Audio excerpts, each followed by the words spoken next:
Hello, everyone, and welcome back to yet another episode of the Eljay Johnsen Show. This show airs every single weekend, every Saturday at 4 o'clock p.m. Eastern Standard Time, unless specified otherwise, over on Twitter at the Eljay Johnsen, where you will find updates and guest announcements every single Tuesday. Jeez, I forgot my own disclaimer. Gosh darn, I almost have it, and then I forget it.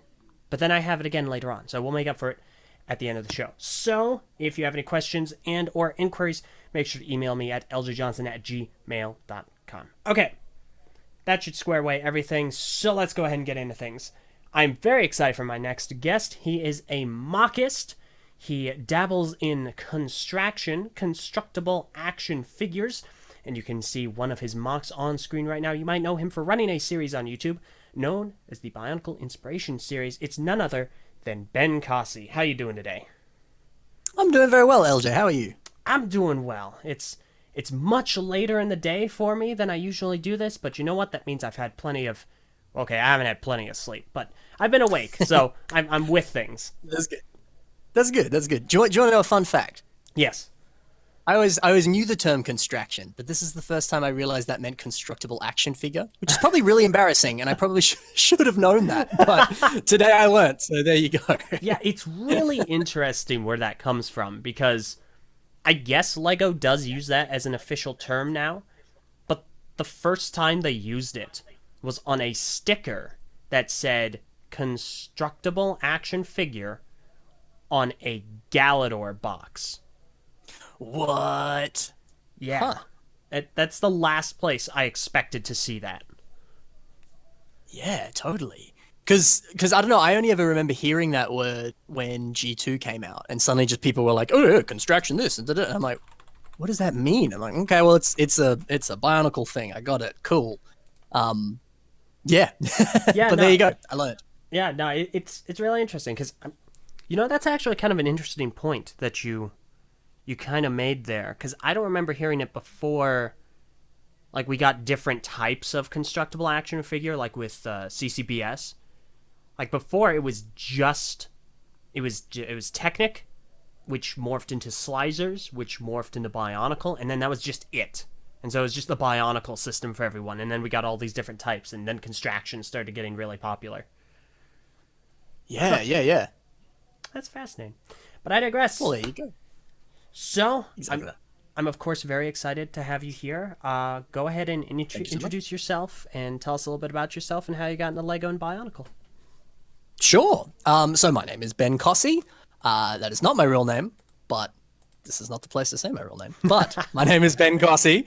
I have a YouTube channel called also Ben Cossy. On it, I do the Bionicle Inspiration Series, which is a show where I take MOCs from the community and I kind of spotlight them to inspire people to build and generate new and exciting ideas, as well as just encourage kind of positivity and self-belief in the community. Kind of my aim with BIS, as I call it, Bionicle Inspiration Series, is to, like if people are deciding, I want to build a new Bionicle MOC, but they're like, man, I don't know how to build this like torso design or this head design, or they know, really want to build a Rakshi, but I don't know where to start. Well, that's kind of what BIS is for. I have set themes per episode, so it's like, okay, here's the Rakshi episode, here's the torso episode, here's the custom head episode. So if you kind of are working on that particular part of a MOC and you need some pointers, then that's, the perfect place to start, because I cover 3, 4, sometimes 5, or even more than that, MOCs that focus primarily on that. And then I talk about kind of my experience with building with that stuff. I talk about what that person has done, and then I offer any other kind of tips and tricks that I can throw in there. And there's a whole bunch of other stuff on the channel too, but this is the kind of main thing that I do, and the thing that I'm most proud of, and I take very seriously. I take very seriously in terms of I'm quite passionate about inspiring other people and showcasing what the community has to offer.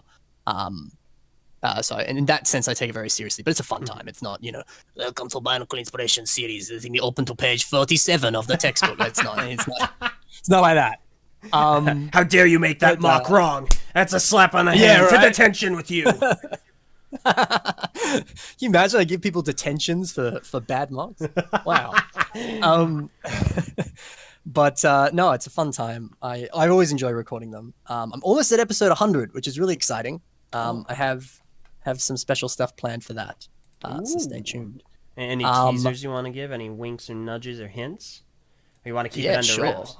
No, I'll say I am planning on doing a live stream. So I'll do. So I'll probably my plan. I'm still figuring it out. It probably would just be me. Like I'll set a time, and then I'll be like, well, good. We're gonna just submit a bunch of mocks, guys who are watching. You can of course do that if you want. If you want your mock to be on the show, you can submit it. The way to do so is through the email that I mention on every single video of BIS. It's there. Well, you'll eventually find it.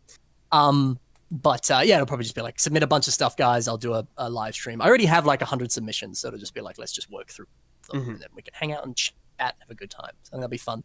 And then I have something special that Mr. Shattergear6335 helped me work on that I'm going to be putting in the 100th episode. So stay tuned for that. Yeah, nice little collaboration going on.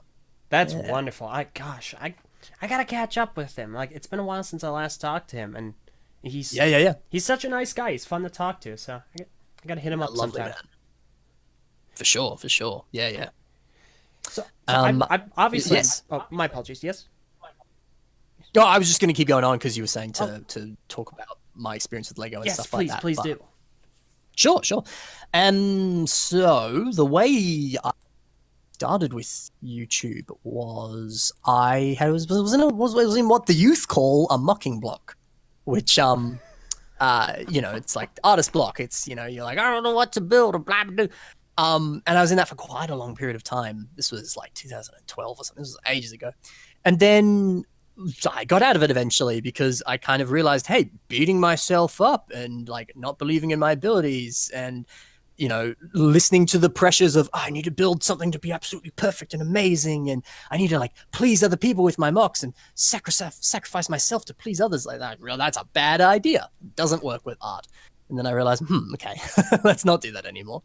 And then I just started building, and then I built lots of stuff. And then I kind of started to like refine my own kind of creative process out of that. Which I realized was very heavily kind of revolving around kind of research, I guess, for lack of a better term, where I would be like, okay, I want to build a tower, and so I'd be like, okay, let's go into Flickr and type in tower, or like look at some of my favorite builders and see what tower they've made and be like, ooh, I like how they've done that head design. I'm not going to straight up steal that, but I'm going to adapt that, or you know what, that head design actually could work well for a gun somehow. Let's sort of take notes from that and convert it and or I'd go find pictures online, blah blah blah. And so a lot of that kind of picture-based research would inform me with building, and that helped me a lot. And like I was able to create that kind of creative process and just kind of generate so many ideas so easily and so quickly. And I was like, man, it was lame being in that mocking block, and I know a bunch of other people who are in one or don't know how to get out of one or whatever. And so I was like, well, I want to make this show that kind of helps you get out of that or gives you ideas and inspires you. And so that's kind of where it came from. Which was cool. And so I did like 4 videos of this, and then I started university and I was like, I don't have time to do this.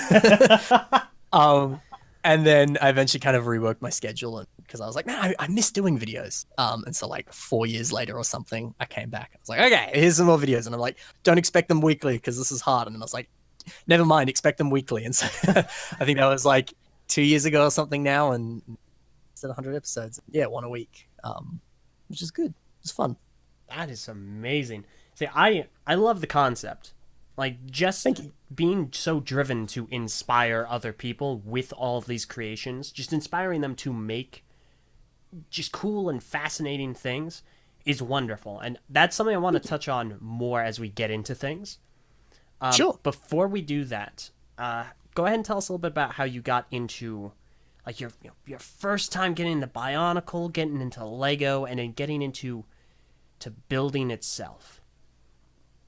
Sure. So, my older brother had a bunch of Lego, and it was always kind of like, oh, I want to play with the Lego, and so like I pretty much just always remember having it, and then I just kind of stuck with it when he sort of stopped with Lego. It was like, yeah, I get to have all his Lego now. And I remember when Bionicle first came out, so 2000, I think that was, wasn't it? Yeah. Like 2000. It depends. So it came out in New Zealand, Australia, and I think some other Pacific region countries in 2000, in like late 2000. but the global launch is 2001. Okay. The global launch is 2000 what? Sorry, you cut out there for a sec. My apologies. Global launch was 2001, so like a month or two. Actually, well, globally it was July, but it came out in European countries in 2001, right from the get-go. So depending on where you are in the world, it might have actually, for you, been a 2000 release. Yes, so I'm from Australia, so yes, it was 2000. I got it early. Gosh, that's... Wow, you're like the one person I've ever met that got it like right from the get-go. So that's amazing. I'm pretty sure it was like the day of release too. Like I remember being so excited about it. Oh man. So yeah. I'm that guy in the comments who says first. No, but actually though. Oh my gosh. But actually. So I remember I was going to now this might be a British term, a jungle gym. Do you know what that is? Yeah, we got jungle gyms here. Yeah. So I was at one of those. I was playing there, and I remember again it was so the plan was go to the jungle gym, play there for a bit, and then we drive down to the shops and pick up a Bionicle. And so I remember playing at the jungle gym, and I'm like, I'm a Bionicle, like it's so much fun. And then going to the shops and then looking, and me and my brother were like, which one do we want? And so we both picked Gully Mutter. Oh my god! And and so we were playing with that all day, and like because they came with like a little additional piece of paper that kind of had a little bit of story on it and some other pictures and stuff. I remember kind of drooling over that and be like, "Wow, this is so cool," and loving it. And then rest is history. It was a good time. And then I when 7, 8-ish around about that time, because I'm from Australia, but then I went to Chicago for a little bit because my dad had work there, and so I lived there for a couple years, sort of about 2.5, 3 years. And while I was there, I sort of discovered like Chilug and Brick World and the sort of more adult-centered lug side of things. And that's also when I started to discover like the Lego online community with like mock pages and Eurobricks and other places like that, Brickshelf, etc. And then I was like, this is so cool, like wow, and seeing built. And again, another reason I started BIS, I would get inspired by the pictures that people made and was like, I want to build this too, like whoa. And specifically like Brick World and other Chilug events, I would go to those all the time because once I realized they were a thing, I'd go to everyone. And just being in awe, even if it was seeing the same thing again, just being in total awe of what they made and being like, I want to be this good. And then just building so much. And then because they had the Lego store in Chicago, going there and being like, there's a store just with Lego in it. This is incredible. Did they have any in Australia? Like, didn't they open one very, very recently in Australia? Yeah, so there's none in Perth where I'm from, which is a crying shame. But in Melbourne, where Brickworld is, they have a Discovery Centre, so there is kind of a Lego store there, but it's attached to the Discovery Centre, so I don't think it's an official Lego store. And then I believe there's one in New South Wales, and they are currently opening the very first just Lego branded store, so not a Discovery Centre in Sydney, and that's coming soon. I think it's next year, maybe. I don't know. They're still building it. I know that. But I think the plan is that they're supposed to put one in every capital city, which Perth is a capital city. So please, Lego gods, please, Ole Kirk Christensen, make it happen. That would be a good time. That makes a lot of sense, though. Like I don't know why I didn't expect it to be in Sydney, given how many different. Oh gosh, what's that one building? That famous Australian building in Sydney, the one with the giant white. Sydney Opera House. There we go. That's it. Yeah. Given how many times Lego has replicated that, it's not a surprise that they put their first store there. Is a good point. Yeah. I mean, relate. I don't have a Lego store where I'm at, which is Idaho, US, and it's terrible. But especially I feel like it'd be worse in America because you guys have like 100 of, and so it's like, man, of all the hundreds of them, why don't I have one here? It's like Chicago has 3 of them now. I'm like, man, this is okay. I'm happy with this because when I visit, sweet. But do you really need 3? Clearly Idaho and these other places that don't have one could use one of those 3. Well, what about us? How are we going to build our giant Lego potatoes without a Lego store and a pick-a-brick wall? That's right. Awful. Yeah. Awful. But regardless, let us return to your story. Sure. What was this? What was the question? Just getting kind of into things. You were getting into Brick World, getting into the lugs. Yes, yes, thank you. Yeah, so getting inspired by those guys, seeing what they built, and being like, I want to get to this level one day. Mhm. And just constantly kind of aiming and kind of making that a goal, I guess. Is Mhm. Yeah, and then moving back, and because now I had access to all this cool Lego that I got in America, and it was just kind of piqued the passion further and further, I guess. And then yeah, coming back to Perth and continuing it here. And I guess yeah, that's kind of the rest of that because it was just kind of nah, man, this is awesome. I want to keep going, and then deciding yeah, no, I'm gonna start getting involved in the Lego online communities and stuff, and very much enjoying that and making good friends out of that. And yeah, I think that's pretty much it. Oh, and then that's pretty much it. Actually, um, then I realized that Melbourne had a convention, which was Brickvention, Oh. which is what they call it the premier Lego convention of Australia. It's basically the biggest, best convention in Australia. Mhm. Um, I went in 2013, 2013 was my first one, and I just went as a public member. And again, I was like, this is awesome. And then 2014, I went to display, and I spoke with a man on Flickr whose name is Eli Brinsmead, and we were like, "Do you want to collab and make a mock together?" And I'm like, "Yeah, sure." And so we made this cool castle mock, and then we've been doing that since that. And so this is our seventh year. This year, start of the year, January, when we went. Every year we make some castle system collab, not Bionicle, sadly, but because I also enjoy building my system as well. So yeah, we make one half of a castle diorama. I live in Perth, he lives in New South Wales, which is the opposite side. So picture it as I live in LA and Eli lives in. It's about that amount of distance. Oh boy. Um, and yeah, so we build one half, and then we fly from our respective places to Melbourne, and we put it together, and we make a cool mock, and it's so much fun. I love Lego conventions. One of the best times of the year. Yeah, it's a good time. Yeah. No, I can handedly relate. Especially, have you ever been to? You've been to Brick World. You've been to that convention. Have you ever been to Brick Fair in Virginia?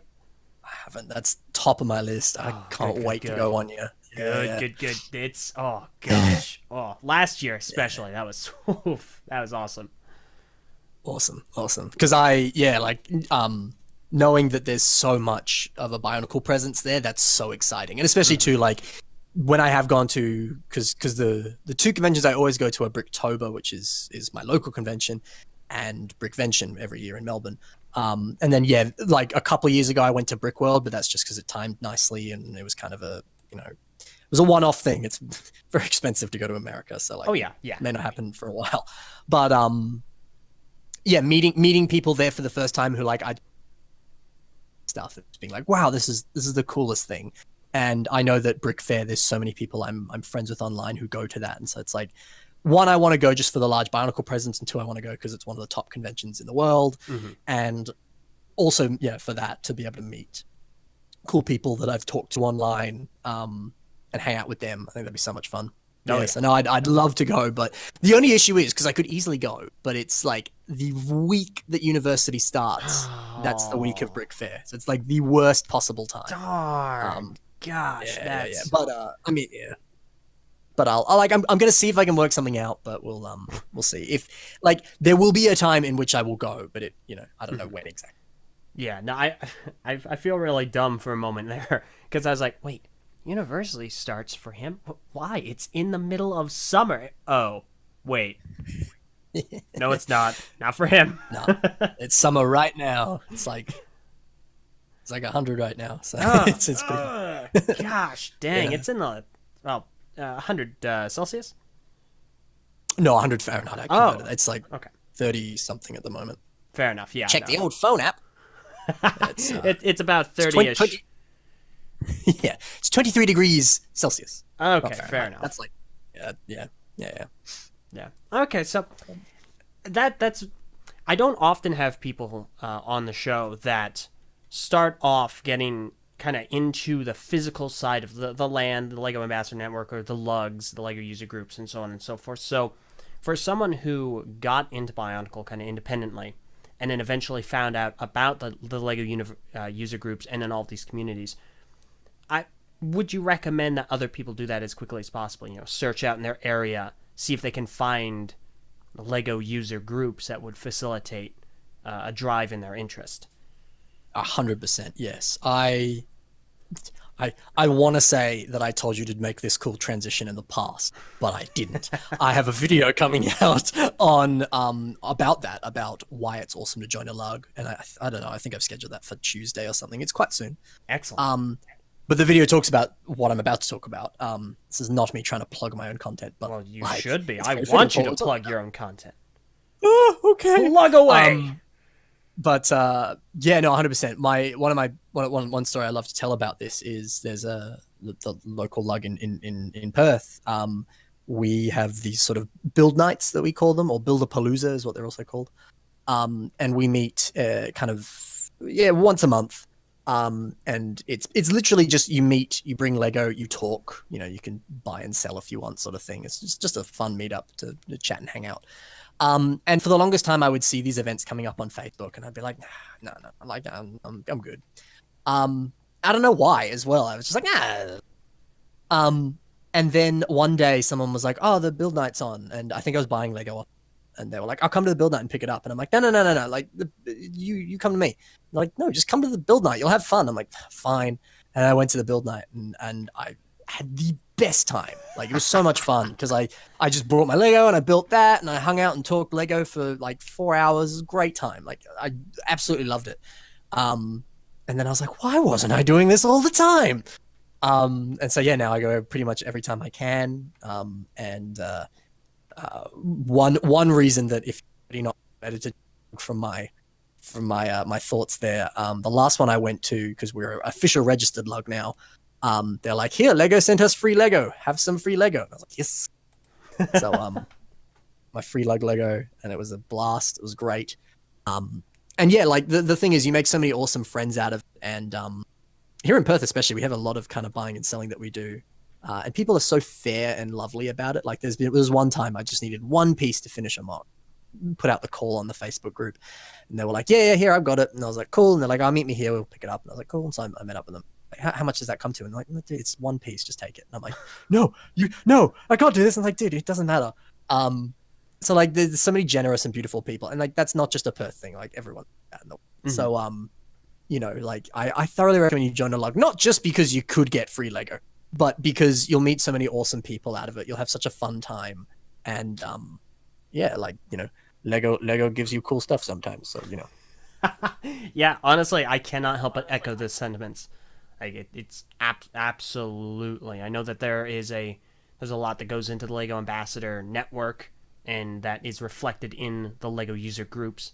A lot of people put a lot of time toward the formation of them, the organization of them, and the execution of them, and it really shows. You'll find a lot of passionate and really wonderful folks there. Yeah. There was at Brickvention this year, there was a talk that some people who worked for Lego came, and they had a chat with us. I can't remember exactly what his job was, but there was this one Lego guy who came in, and he was openly saying, guys, please come up and talk to me about your lugs and your involvement in the Lego community, because it's my job to facilitate lugs and to facilitate how we interact with the larger community, specifically the adult community. So please, like, come and talk to me, and if you have any critique or ways that we can improve or ideas that you have, I would love to hear them, because I will make sure to put that out and make that a thing and make it a reality. And even just hearing that, I was like, wow, that's incredible. And then I went up and had a chat with him, and he's like, yeah, cool, like I can see what I can do, and Mm-hmm. yeah. But I did learn one thing from him. In his little talk, he's like, let me talk to you about just Lego as a product, and and so he was going through, and he's like, this is kind of what we're focusing on right now. Here's what we've learned recently, and and there were two things that stuck out. One, they're like, we don't really like jumping on current trends. And he had a picture of 4. And he's like, yeah, we like, I don't know, he was very coy about it, but he's like, we like sticking with what we do, and we don't always like trends. Okay, interesting. And then his other thing was, kids don't like robots anymore. And he didn't have a picture of Bionicle, he just had a picture of a robot. And I was like, There's your subtle way of telling us we're not getting Bionicle for a bit. Dang it. Yeah, which is a shame. I heard that and I was like, oh man, really? And then I spoke about this to someone at one of the build nights, and they were like, he's like, yeah, apparently one of the things they heard back from the Lego Boost sets, like the little kind of juniors Mindstorm stuff. One of the things they heard back from the like child testing that they did with that. Child testing sounds so like dark, but it's just literally give a kid out a of context, toy. It's like animal testing. Yeah. But with the child play experiences, those Lego Boost things, a lot of the younger male kids were saying it's too cutesy. They want it to look like more kind of like they wanted to have like spikes and guns and cool stuff on it. Like they wanted to look more like the third Mindstorm iteration that had like the mohawk and guns and cool looking stuff. So like, yeah, the Booster's too cutesy. I was like, okay, that's interesting. I mean, Boost is a bit of a departure from Bionicle because it's still quite system heavy, but still, that's sort of semi-related to Construction as a whole. And I just thought that was interesting, the fact that kids thought it was too cutesy and weren't as big a fan of that kind of thing. So there you go. Yeah, focus groups sound fascinating to learn more about. Like, I can't imagine what it's like being a part of them because they change so radically what ends up going to, or at least from a consumer perspective, they change so radically what we would expect. So a really good example would be the Mystica. You know, we would expect the Fantoka and the Mystica to be one way. We'd expect, oh yeah, of course, they're gonna look like they did in 2002 because, you know, there's a story continuation there, supposed to be the same characters, and obviously we're hoping to see that, right, Lego? And focus group comes in just like a tornado, just completely blows those expectations away and just destroys them. And then we get the Mystica that are, well, you know, the Mystica. We don't need to get into that. I like the Mystica. Right, yeah. Interesting. Yeah, that's a good point. I mean, even just the fact that just looking from like the designer perspective, I can imagine, you know, years and hours of effort into designing their set, and they're like, I'm so proud of it, it looks awesome. They take it to the focus group and the kid just like throws it on the floor and is like, this is stupid, you know, and it's like just broken. Why is it that color? Well, you see, color theory states I don't care. Get it out of here, it's ugly. Exactly that. Yeah. But yeah. There was the one thing that I remember reading in a Lego Club magazine, which is not quite related to the focus group thing, but it's that whole like testing and stuff, where what they'll do when they design a Lego set is they put it in a furnace or something because the heat will sort of simulate like massive playing experience. And so if anything falls off, it's a sign that they need to find better ways of connecting it because, you know, obviously kids are playing with it. They don't want it falling apart as it's being played with. And apparently when the old UCS Falcon came out, obviously that was huge and didn't fit in a furnace. Apparently they took it into a sauna, but like a public sauna. And so just all the dudes there in towels like, what the heck is that? What are you doing here? You get the Millennium Falcon. It has a little towel of its own, just chilling and sweating things out. So, weather, am I right? That's right. Gosh dang. Yeah, no, I mean, that makes a lot of sense. I know that, I believe it was one of the set designers, Neek, Tooth Dominoes over on Twitter. He was talking on Twitter about one of the processes that they go through when it comes to age testing the sets. And he was talking about how the quality standards nowadays don't allow for sets with joints to really... I believe this is what he was talking about. They don't really hold up very well over a long period of time. In addition to kids not really getting them. He has the tweets on Twitter. Let me try and find them. But it was very interesting because if you look at a lot of modern mechs, Lego mechs, they won't have knee articulation. They don't have any joints in the knees. Yes. They have them in the hips and the elbows. And apparently it's because like it just wasn't working anymore per the quality standards of Lego. And it makes sense, but it's unfortunate too. It's like hearing is such a shame because I remember a lot of things from obviously Bionicle, and of course my second favorite theme at the time, Exoforce. Yeah. Oh man, Exoforce. But yeah, so it's very interesting learning about the process behind sets. Do you get a lot of sets? Totally.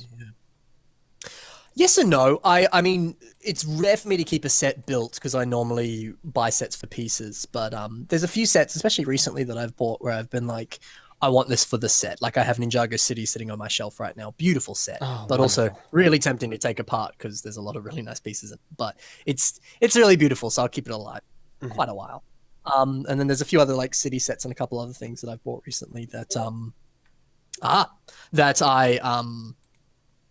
that I've loved to keep alive and have as sets and stuff. But I do buy a fair few amount of sets and I'll build them, have them alive for a bit, and then take them apart and use the pieces for MOCs. Mhm. But yeah, it's I do enjoy a good set when I can. Excellent. Do you have a favorite set overall? Ooh, system or bionicle? Both. Okay, so the I haven't got the new one, but it's basically the same set. It's just slightly updated figures. The UCS Death Star, the minifigure one, not the Death Star 2, the sort of interior Death Star with the minifigures in it and all the different scenes from the movie. That would be my favorite system set. That is one set that I still have alive, and I've had it since 2009, I want to say. So much so that thing is dusty as heck, and I need to take it apart to clean it. But I played with that so much. Like that is 100% one of the sets I've played with the most ever. I must have more than 100 hours in that thing or something because so much playability in it, so much fun. I loved it to death. Like, oh, brilliant. And then a close second to that system wise would be the old theme agents, the dark blue Oh yeah, yeah. guys. The big truck, I think it was called like Super Agents Headquarters truck or something like that. I can't remember the exact name. I remember buying that and playing with it, and then suddenly realizing a week later that I hadn't stopped playing with it since I bought it. And being like, this is a good set. I love that. Yeah, I need to rebuild that actually. It's been taken apart, but I want to rebuild that because I love that set. That was so much fun. Mhm. Yeah, and then Bionicle. I would say this is always like favorites are always weird with me. Like those two are definitely system sets. Those are definitely at the top of my list. But Bionicle, like you ask me again in a month, it'll probably change. I loved Hydraxon when he came out. Mhm. Just because he had the cool fingers and just overall like the posability he had and the amount of weapons he had and stuff like that. He was a lot of fun to play with. And I also really liked the Cartus Dragon. I remember I had no idea that set existed, and then walking into Target when I was living in America and seeing it on the shelf, and it was even advertised like largest Bionicle set ever. And I remember just being like, what?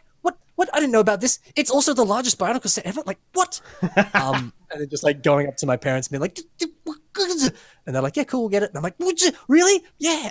And then going home and building it and being like, this is awesome. And yeah, like it was just such an interesting like fun experience getting it because it was like having no idea about it, freaking out about it, and then immediately getting it and being like, yes, like it wasn't even one of those things where.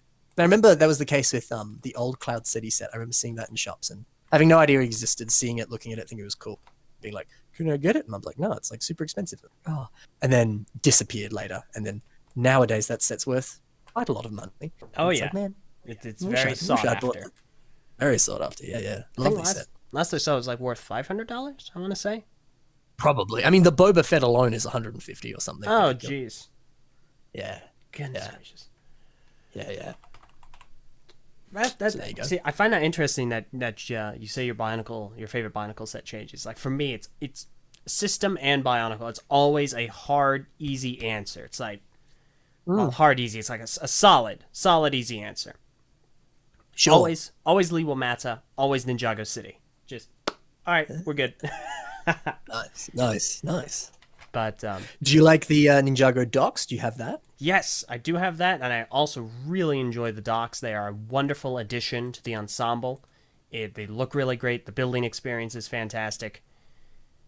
Cool. It's really good. Yeah, I've debated about getting that one, but I haven't made that decision yet. But I'd be keen to. That's fair. It's definitely it is the Ninjago City experience light. So it's like Ninjago City in that it's large, it's fanciful, it's a really excellent experience. But like Yeah. taken just a step down because it's a slightly smaller set and it's a different construction. Gotcha. I think the one reason I'd really want Ninjago docks, which is a terrible reason to buy like a $300 set, is that Matanui map that's Oh, dude, inside yep, it. yep. Yeah, I Honestly, love yeah.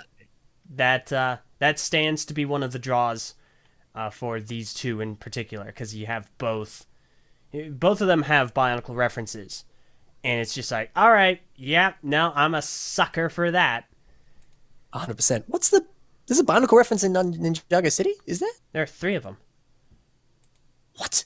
Yeah, Wait, really? 100%. Okay. How did I miss this? Okay, please walk me through. Okay, so first floor, you have two stickers. You know that bridge, and those two Yes, yeah. the two patterns on either side of the bridge. Yes. On one of the stickers is the symbol for the Usul crab from Monog, the Matanui Online game, and I'll go ahead and get you a picture of all the stickers. Just go ahead and upload that. Yep. No, your file sizes, they're too powerful. Great, thanks. The other one is a symbol for Makuta, also from Monog. Oh. So those are the. Here we go. I'll upload this picture. Those are the first two. I'm gonna hope this doesn't tank the call. I'm gonna be impressed if it doesn't. Should be fine. So that's one. Also on the first floor, tucked away, very hidden in one of the rooms. I think it's the room right below the comic shop. Okay. There is a bar that has it has an acronym. It says ARSO, and that is in the G2 language. It's very tucked away. And finally, okay. all the way up on the top, on the antenna, there's one of the circular pieces. It's it's the lower one. That is an updated version of the Bara Magna Glatorian symbol, the arena symbol. And it's just been kind of updated. There's a picture, and I'll go ahead and throw this up on screen as well. There is a Thank you so picture much. of all the stickers from both of them. Huh. Oh yeah. Oh yeah. It's Well, super would you cool. look at that? That is really cool. Huh. Yeah. Yeah, I no, love that Lego does little stuff like that. That's awesome. Yeah, no, it's fantastic, and it's also super interesting. Like I had one of the gentlemen that worked on Ninjago City, Nick Voss. I had him on the show a few months ago, and he did this like 3 hour long dissection of the process that went into Ninjago City, and it's just such a fascinating walkthrough because it's really interesting to see how they made all these different iterations. They bounced back and forth between LDD and then the physical version. And then when it came to actually having a bunch of references and stickers and whatnot, they decided, all right, what are we going to put in here, here, here, and here? All sorts of things. It's a really fascinating look into the process. And it's super cool to, hear and know about all that and then look at it and go like, wow, so that's how it got to that point. That's the coolest. That's so awesome. Yeah, no, it's awesome. So, Oh man.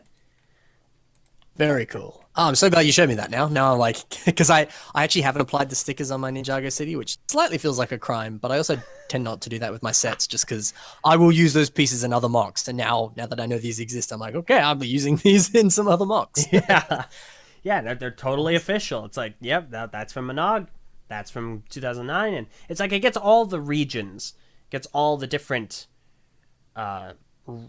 areas of Bionicle, like original, the soft reboot, the actual reboot, and just encompasses everything. It's really awesome. Totally. That's cool. Awesome. Yeah. Perfect. Fantastic. Yeah. So let's go ahead and pivot back to... Actually, let's go ahead and go back onto BIS. So, you've been running BIS for a little while, and you have been... The goal of it is, of course, to inspire people, to show people all these different creations. Walk us through the process when it comes to design or making a new episode. What do you... How do you start that process, and how do we get from, I want to make this, to the release? Sure. So... I get people who message me a bunch and they're like, how do I submit mock to BIS? And I'm like, I just watched the episode to the end. I say how at the end, I'm sorry. And like, it's fine, I understand, like I realize like when I see that, I'm like, man, why don't you watch the full episode, guy? And then eventually I watch my own YouTube video, not my videos, I watch other videos, and then I myself don't stay till the end. And I'm like, yeah, okay, never mind. Yeah. I understand. But yes, at the end of every episode, I say, submit your own mocks to the show. You can, and there's a set email, which is bissubmission@hotmail.com. But I like throw up a picture of it so people can see it that way. And so, yeah, people can submit their mocks to the show. So if they want to be on, they do that. And so basically, I have that email, and then every so often I'll go through, I'll save all the photos that people send me into just sort of like a folder on my computer. And so pretty much the first way I begin an episode is I look through the submission folder and I just go, okay, like, what are common links here? Do I see anything like, do I sort of see like, 3 Toa, and I kind of go, okay, maybe I could do a Toa episode, or I got a whole bunch of Rakshi, maybe I'll do a Rakshi episode, something like that. Or maybe I'll come up with an idea I have in mind, or someone will suggest a theme or something like that. And I'll go, okay, I'm specifically looking for this. Are there any submissions of that? Yes, there is. No, there isn't. And so then I take those, and then I go and look on Flickr or Mock Pages or Brickshelf or any Lego website, and I look at more mocks that fit the theme that I want to go for. I sometimes will I always want to kind of get a mix of, because I normally have about 3 mocks on. Sometimes I do the bonus mock, sometimes I just do more than 3. Normally I want to aim for 1 mock is submitted, 1 mock is just one that I want to talk about, because my general rule of thumb is if I can talk about it, I'll put it on. If I can't talk about it, I can't really put it on. So yeah, 1 mock that's submitted, 1 mock that I can talk about, and 1 mock from sort of like kind of a maybe lesser known builder, or just someone I've not put on before, something like that. So that way I kind of cover a kind of large spectrum of like kind of, I guess, skill level, and just like I cover a good amount of the community as well. Once I do that, I will go through the individual pictures of those mocks, and I'll just sort of jot down little notes. Sometimes, depending on my schedule for the day, sometimes I'll go quite in depth with the notes. Sometimes it's just like, talk about their head, talk about their legs. And then I jump in on Audacity, I put my mic in, and look at the pictures, have the notes next to it, and I record. I just start talking. Sometimes I have other additional little tidbits, like there's an older episode on color scheme that I did once where I specifically wanted to talk about color theory, and I had kind of pre-done notes on that I also added in. But for the most part, it's normally just kind of, it's relatively improvised, but it's also not. Like I have that loose script that I go off, but yeah, it's less bit of a frame. Yeah. Once that's done, I go ahead and it's an archaic editing system. I really should upgrade, but I jump into Movie Maker and I put the pictures on there, I put the audio in, dig it down. Basically the episode is done. I know that because I have the whole Adobe suite. I should totally be using that, but I just haven't made that transition yet. But it's the thing, I'm so used to using Movie Maker that I can edit an episode really quickly in it. It's like, well, that's what I'm doing. But I know it's a crime. I am ashamed to say that I use it, but I do. There you go. Well, I mean, honestly, I haven't used Windows Movie Maker in, it must be 6-7 years at this point. And I made the jump from Movie Maker to Sony Vegas to Premiere Pro. I cannot imagine the daunting jump from Movie Maker to a Pro. Like that is gosh. I feel like given the style that you have, you almost don't need to. But it'd just be like small quality of life changes. Yeah, I get you. Yeah, there's other videos I do on the channel that are a bit more heavy with editing. And I've definitely been like, man, this would be a lot easier if I did use Premiere Pro and stuff like that. So I definitely want to like spend a good amount of time, maybe just like a month, like every so often I'll just kind of play around with it just to get more familiar with it, because I think I roughly know how to use it. Like I've had some people walk it through with me and stuff like that. So I do know how to use it for the most part, but I'm definitely, I haven't kind of got it into my muscle memory yet. I'm not too involved with it, for lack of a better term. Yeah, so like it would take a bit of adjusting, but I'd be more than happy to make that transition fully, even if, you know, like you said, I kind of don't need it for what this is. But you know, it is what it is. It works. You know, Yeah. If it works, it works. You know, if it ain't broke, don't fix it. that's the one. Yeah. So something I'm curious about. I have a friend over in TTV, Ven, and he does a series called the Mock Spotlight, which in the past has come under fire for a couple of different reasons. One is permission, whether or not he goes out and asks people, and the other is the rating at the end, where he rates the mocks per to his preference based on a certain set of criteria. My Sure. two questions in that line: when you approach different mocks in the Bionicle community, do you seek any kind of permission from the creator to feature it? And then how do you feel about creator reception to critique and the whole kind of conversation surrounding that? Yeah. I don't seek permission, but I remember being quite terrified of that when I first started. Because yeah, I didn't want to step on anyone's toes or anything like that. I was always very careful, very much so at the start. I still am to a degree. I was a lot more quite firm with it at the start, less so now. But I always make sure to very heavily emphasize, like, hey, this is not my mock. This is the guy's name. There are links in the description. Please look at their stuff. And I very much talk about it as like, see what this guy's done. Da, da, da. So it's that thing of like, I never try to take ownership of it. Not that I'm saying Ven is. Oh no, no, this is mine. I'm just But, not drawing a comparison between you and Ven. No, it's just No, more of course. Yeah. No, it's a great question. I totally understand where you're coming from. But yeah, so I always try to market it. Market it's a weird word. I always try to. I can't think of another term for that, but that's not the word I'm looking for. I always try to market it in terms of like, check out what this guy has done. Go look at their stuff. Da da da. So it's kind of almost like a way of like a shout out, I guess, for lack of a better term. So yeah, and in the 90 episodes that I've posted now, I've never had anyone be like, hey, you can't use my thing. But by all means, if someone didn't want me to use their thing, I'd take it down. Like, you know, if they don't want me to, that's okay.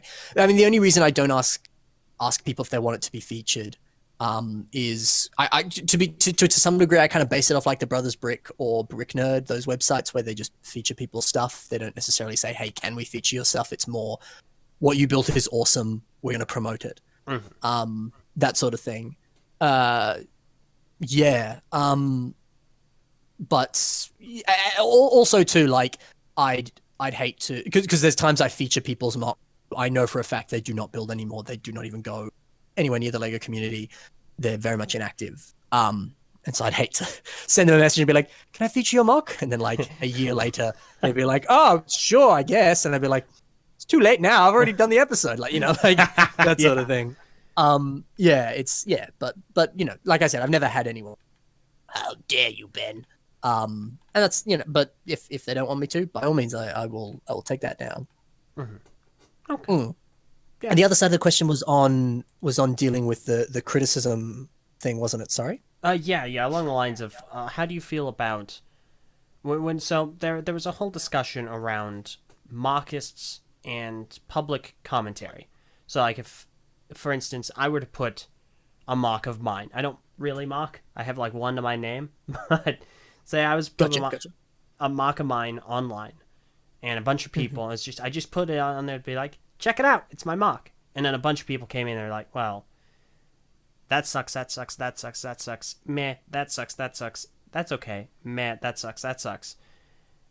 And then I was like, well, I didn't really want you to say that. Why would you say that? I just wanted to show it off. How do you feel about the conversation surrounding that? Like when a mock gets posted, should the intentions of the creator be considered before commenting on a mock someone else made? I get you. Yes and no, I think. In terms of BIS specifically, I don't tend to critique people's stuff too much. BIS for me, well, my entire channel is a celebration of Bionicle. So I don't tend to say, I don't like this, you should fix this, or da-da-da. or at least I worded it in a better way than that. If I was critiquing, I'd word it in a better way rather. It's more of a celebration of like what you've built is great, whether it's on the skill level of Mike Neves or if it's on, if you're a beginner and you've just started. I don't really care. I'm seeing the mock for what it is, and I'm going to sit here and say, well done you. You should be extremely proud of yourself for putting your mocks out there online. You should be extremely proud of yourself for having the courage to pick up the pieces and actually make something. And good job you go you for being creative. It's a beautiful thing, and everyone should be creative. Everyone has a right to be creative in their own way. And I applaud you for doing that. So that's kind of what this is about. If a mock is, because by all means I have mocks of different varying skill levels, but I've said it before, I don't necessarily believe that there is a thing, and this is very much my opinion. I know other people will disagree with this. I don't really believe in the term bad art or like high art or low art. I don't think any art is any better than someone else's, or any art can be considered terrible or bad, because I always look at art, whether it's Lego or painting or anything else, I always look at it as in terms of growing as an artist. It's like running water out of a dirty hose. So initially when you start doing it, all the water is going to come out and it's going to be filled with disgusting things. It's going to be brown, murky, and ugly. And that's reminiscent of you as you are making your very first steps to making art. It's going to be awful. You're going to have so much bad stuff come out of you. And then eventually when you hit your 10,000 hours and blah, blah, blah, all that murky water that's come out is going to be gone. All of it's gone. It's just pure, clean, crystal, beautiful water. And so everyone as an artist has awful art in them. It's about getting that out of your system until you're only left with the good stuff. You can't expect to begin making art and just be a God-given prodigy child. Some people are, sure, but there's that is not a thing that'll happen. It takes practice. It takes skill. It takes trial and error to become amazing. Mm-hmm. Or just to reach a level that you're proud of. I know for a fact that my mocks, some of them are pretty awesome. Some of them have won awards. That's cool. But some of them, they're not as good as other people's, blah, blah, blah. But what's the point of comparing? I'm happy with them, and that's kind of all that matters. And so that's what I think. That's what I try to celebrate with this. It's like, I don't care whether you're good. I don't care whether you're bad. I care about what you think about your, and if you're proud of it, that's really all that matters. And I want to celebrate you building, because at the end of the day, it really doesn't matter who built cool stuff, who built bad stuff. There are blank canvases in museums because that's artsy and cool. And some people are like, this is art. This just speaks to me on an emotional level. And other people are like, I could have drawn that, but it's in a museum and it's sold for $1 million. Yeah. So in my opinion, bad art and good art, it's just art. And sometimes you need to make terrible art as the stepping stone to the good art that comes later. So I applaud your terrible art because it's a stepping stone to the good stuff that'll come later. As for the question you asked just then of putting art out in a public medium and do people have a right to critique it? Of course they do. By putting something out in the public, you are definitely opening yourself up to that. I think it's up to you as the creator to learn and know how to take that critique. Some people can be awful at giving critique. Some people can be fantastic at giving critique, or people can be fantastic at giving critique, but people can take it personally, and that's never a good thing. Mm-hmm. You said you wanted me to promote my video, so here we go. I have a video about. Come on, bring it on. I have a video about how to deal with critique on my channel. As sort of like a 10-step process of, if you get a comment that you're kind of like, I'm offended by that, or you're not quite sure what they're actually trying to tell you. You walk yourself through this process, and by the end of it, you'll realize, you know what, actually, I can see the good that they're trying to get out of this, or actually they're just being rude, or there's actually no helpful gems of insight in that. They're actually just, I don't know, they've got something going on. That's okay on them. Or actually, you know what, I took that a little personally. There's actually really helpful critique in here. I can take that on. So I think it's on the creator to learn how to take that critique. But, because everyone is entitled to their own, by all means. But, and you yourself don't necessarily know where that person is, because they could be just doing some trial and error, making some whatevers, just seeing where the bricks take them. And when they're done, they go, okay, well, I was deliberately making something bad. I'm going to make something cool now. But you yourself could still comment on that and be like, oh, this was pretty bad. But I don't know. It is what it is, I guess. That by no means should you stop critiquing people's stuff. I definitely think it's important to learn better ways of communicating critique, because just saying this sucks isn't necessarily that helpful. Yeah, at that point, it's going a bit more detail is helpful. It's basically just spam. If you're just going like, oh, I don't like it, well, why not? I don't like it. This sucks. That's not productive. It doesn't assist anyone. Sure, and there's a difference between I hate pink versus pink doesn't work on this mock. You could build a cute little pink rabbit, and someone doesn't like pink, and it's like, oh well, that's your opinion, but yet pink is the perfect color scheme for that mock. Yeah. Sure, but I think it's, and also the cool thing, someone can give you critique, and it can be entirely valid, and they're very true. You could be looking at a mock and go like, well, proportion wise, it's a little bit off, actually. The arms would be a little lower than that, or the head is a little bit too big for this mock. They could be 150% right. I know that's not mathematically correct, but that's how right they are. And you can look at it and be like, yeah, cool, I don't care, I like it how it is. And that's totally fine. There isn't, in my opinion, there isn't one right way to make a mock. There isn't one wrong way to make a mock. It's just making stuff and having fun about. And I'm sure people disagree with that, and you know what? That's cool. I don't mind. We all have our own opinions. That's cool. Yeah. And see, that's why I think that the series is it's such a good series. Now, it's just the point, it's inspiring people, it's showcasing all of these different creations with the intention of, look at this, now it's your turn, get involved, get interested, get to practicing and building. And I think that kind of speaks to the sensibilities of LEGO as a product, LEGO as a concept, and obviously the community. I think that it's really good. It helps build interest, no pun intended, and it's really excellent. Thank you so much.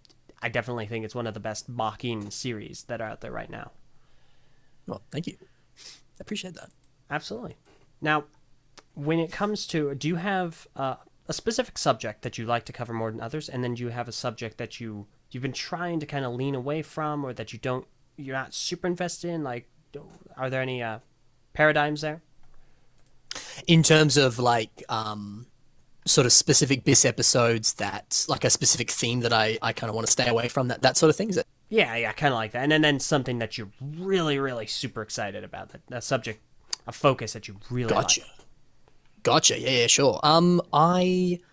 I've started doing, there's two that I'm really excited about. One, I started doing episodes purely on fan submitted mocks, because I realized I have submissions that are very old, like almost a year old, that they've sat there. And the only reason they've sat there is I haven't found an episode that they can fit into. It's not that I haven't been trying to put them in. And so I'm like, man, that sucks. Like, I'd hate to be that guy waiting, a year, because my plan is to always put in the submissions into an episode at some point. And so, yeah, I definitely don't want to be sitting on those for years and years and years, and eventually.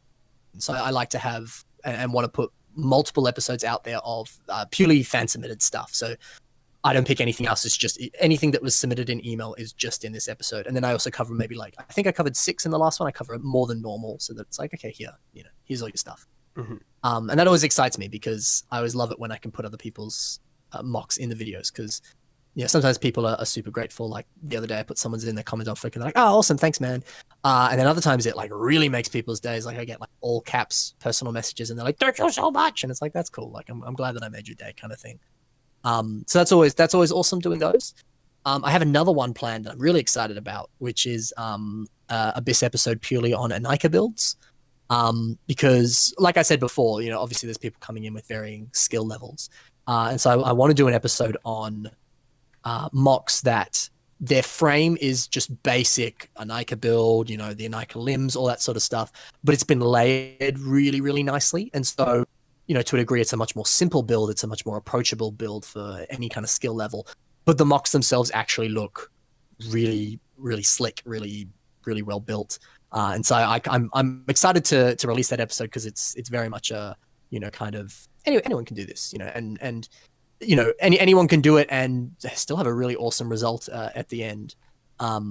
Which like for example, I did a Rakshi episode not long ago, and I put some very, very talented builders in that episode, and I got a few comments of people who were like, "This doesn't inspire me. It just makes me feel bad about how skill level. Like, no, don't look at it like that. Let it inspire you. Like, no. And I was like, okay, well, I'm going to focus more on some episodes that are kind of more approachable, I guess, for lack of a better term.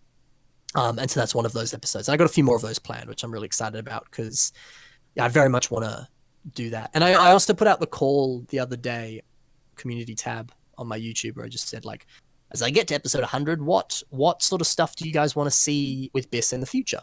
And I got a few people saying some interesting stuff that I'm going to take into consideration. But there was one thing someone said, and they were like, I want to see more like techniques and stuff. And so I'm like, ooh, okay. So I'm thinking I might start doing some videos that will be kind of unrelated. Like, I don't think I'll brand it as BIS. But it like, I kind of want to just be like, here's some instructions for some bionicles, or here's a cool arm design I made. Here's instructions for it. Go do what you want with it. That's that sort of stuff, which I think would be cool and fitting for what I do, I guess. Yeah, I think that'd be cool.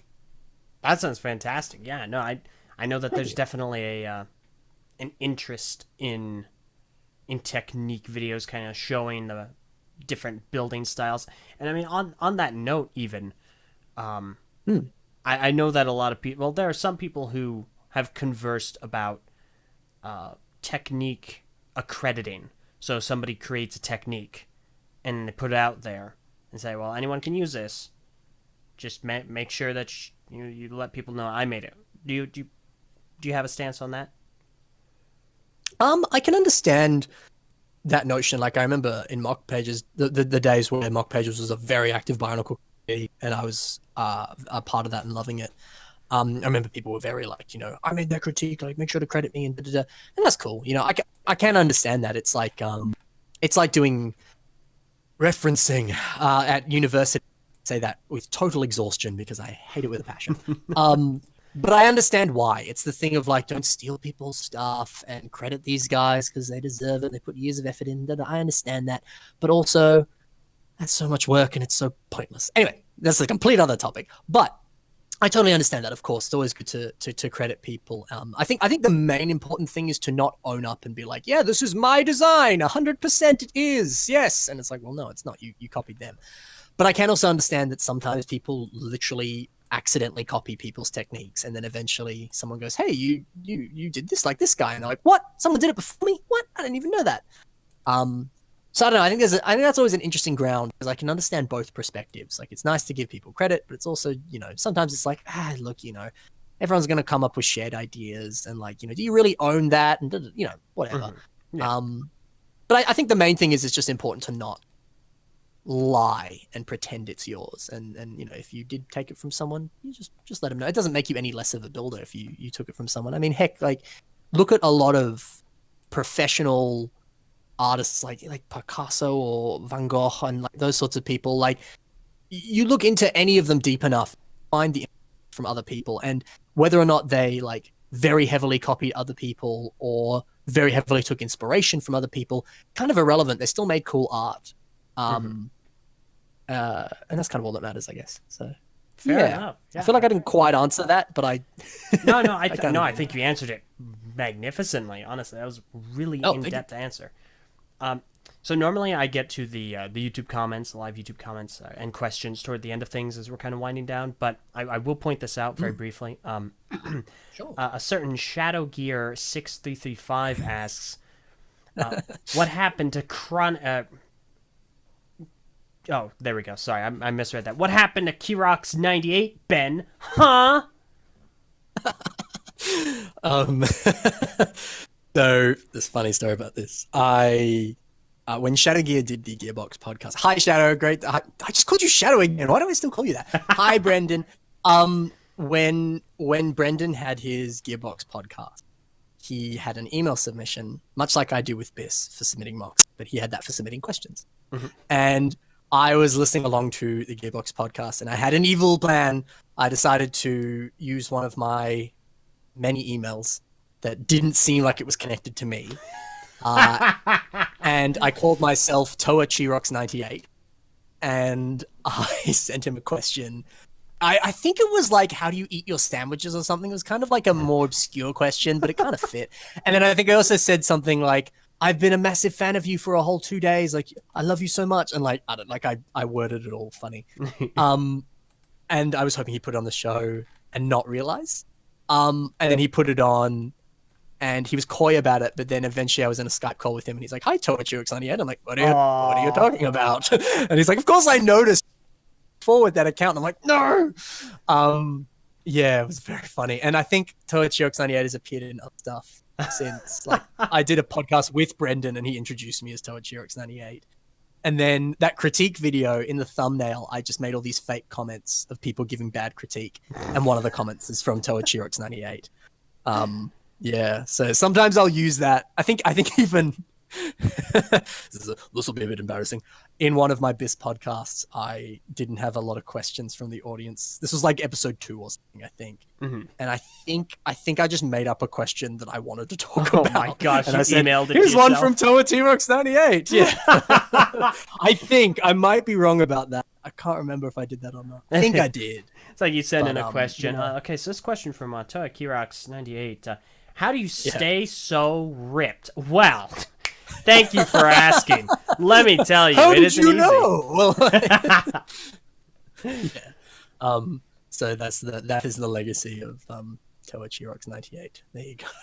I'm glad to have learned that. I had no idea that was a thing.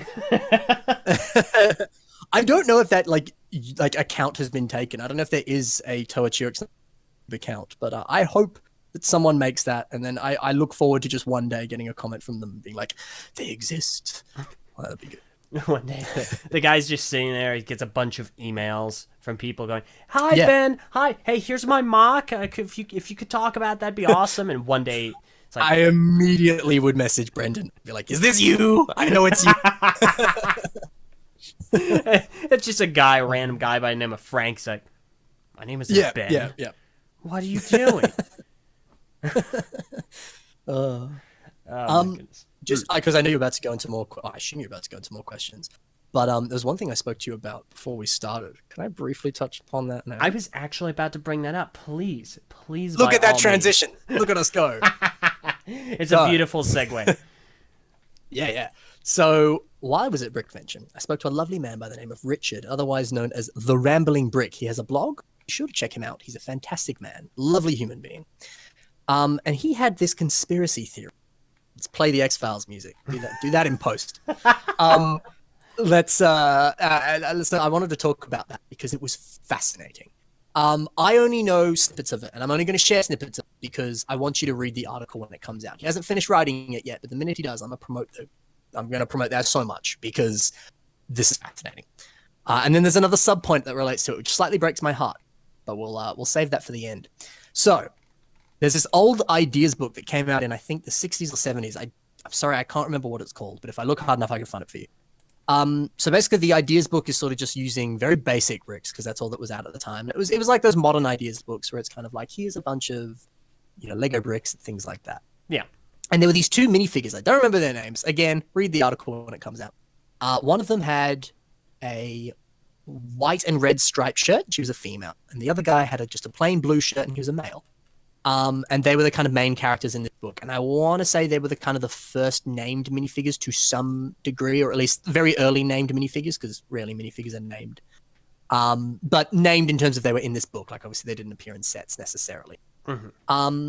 And so my friend Richard has this conspiracy theory saying that these minifigures are the same minifigures that appear in a Lego City set that only recently came out. Which is a sort of like one of those little sets that you buy that just has a bunch of minifigures in it and a few other things. It's a set where there's a bunch of minifigures at the beach. I think one of them's on a hammock, one of them's playing soccer, so that sort of stuff. And there's these 2 elderly people in this set. One of them is wearing a blue shirt, and one of them is wearing a red and white striped shirt. And you might be like, "Yeah, Ben, it's just a total coincidence." Whatever. But maybe not. Because we have various evidence pointing throughout multiple sets of reoccurring minifigures that are named and are the same character and have. You look at the most recent Arctic sets.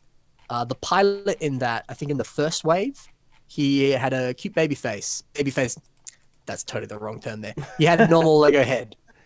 Then in the next wave, he had stubble. So clearly, time has passed and he has aged. There is a minifigure that appeared in Atlantis sets and then also appeared in Power Miners. I think that's the right transition. There's one minifigure in definitely Atlantis, but he appeared in another theme.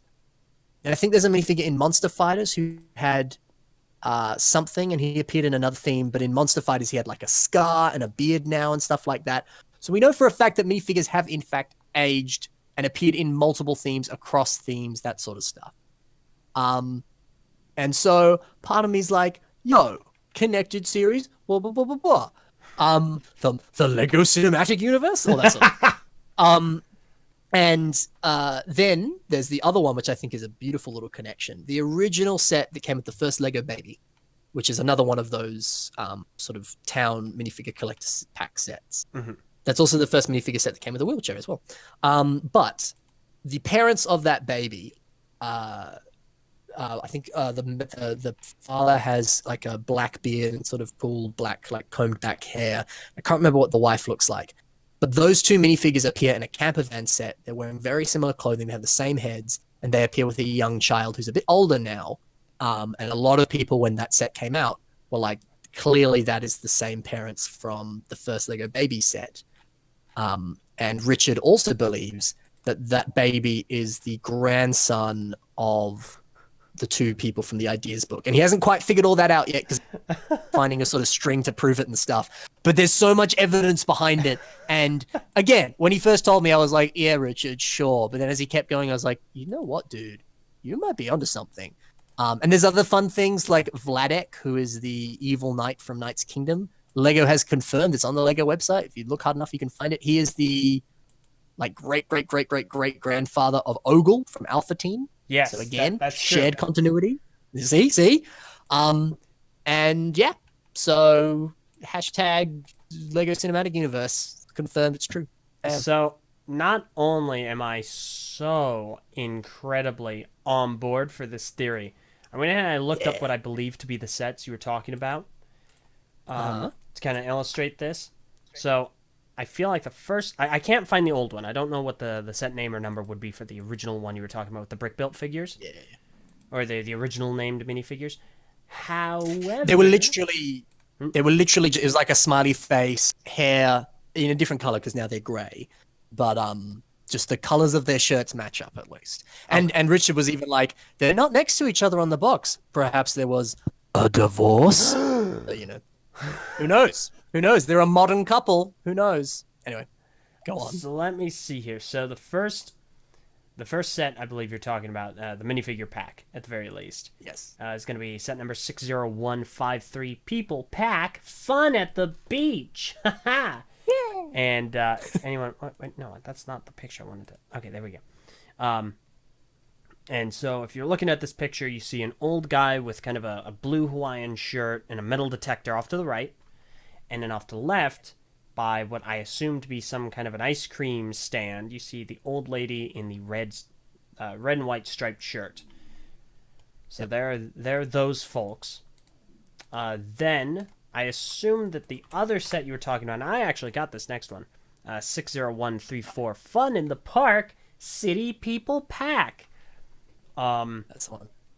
This one is actually a really good set, because I remember when this was a deal. I don't know if it was the first one. Was it the first one with the wheelchair? I feel like they came out in another one.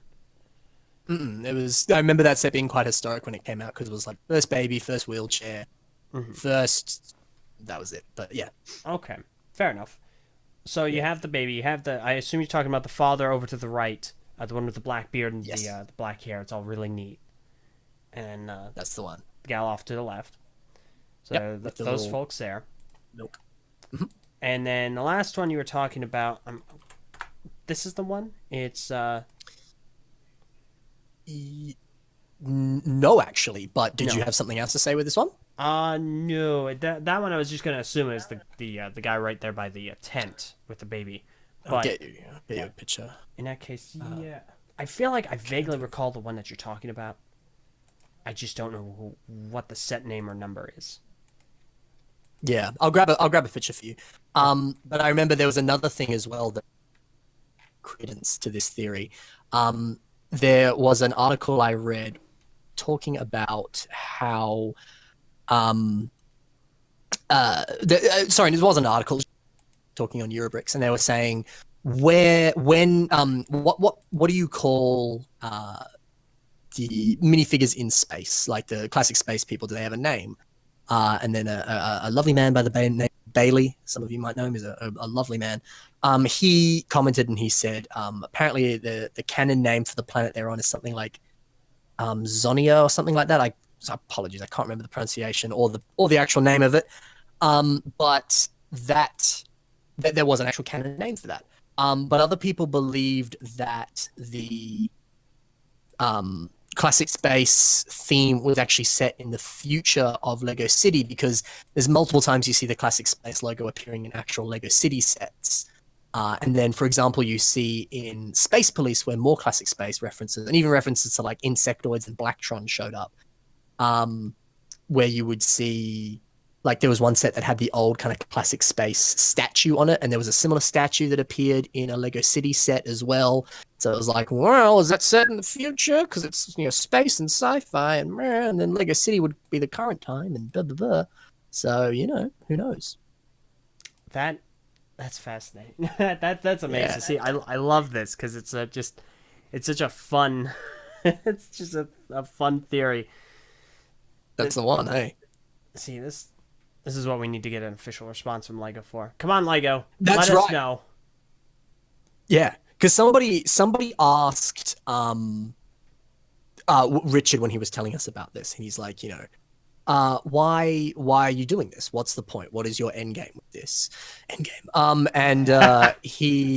sorry, I'm so excited. He was saying, I think because he was planning on going to Billund at some point, and he wanted to speak to the designers there. And I think he was saying, like, I don't want confirmation on this. Like, I doubt this is some deep-seated thing. But I think he was saying, and I might be remembering this wrong, I think he just at least liked the idea that, like, hey, there is a thing that we're seeing. It would be cool if we brought it to their attention, and they're like, yeah, you know what, we're going to kind of continue this forward. And, like, it would be awesome if you were to buy Lego City sets and be like, hey, it's Billy Bob Joe from 7 sets ago. Isn't this cool? Yeah. That sort of thing. Yeah, kind of just a continuation of the tradition of sorts. That's the one. Yeah, exactly that. I am in Struggletown trying to find this camper van set. I'm so sorry. All right, so I'm trying. What? Oh, I might have found it. I found it. Lego. How do I send this to you? Here, I'm gonna. I found a picture, but I haven't found it's a YouTube. To you, so get the set. The set number is 60182. I don't know if that'll help you. Okay, I'm gonna Google it and get a better picture and send it to you anyway. 60182. No, that's perfect. Yeah.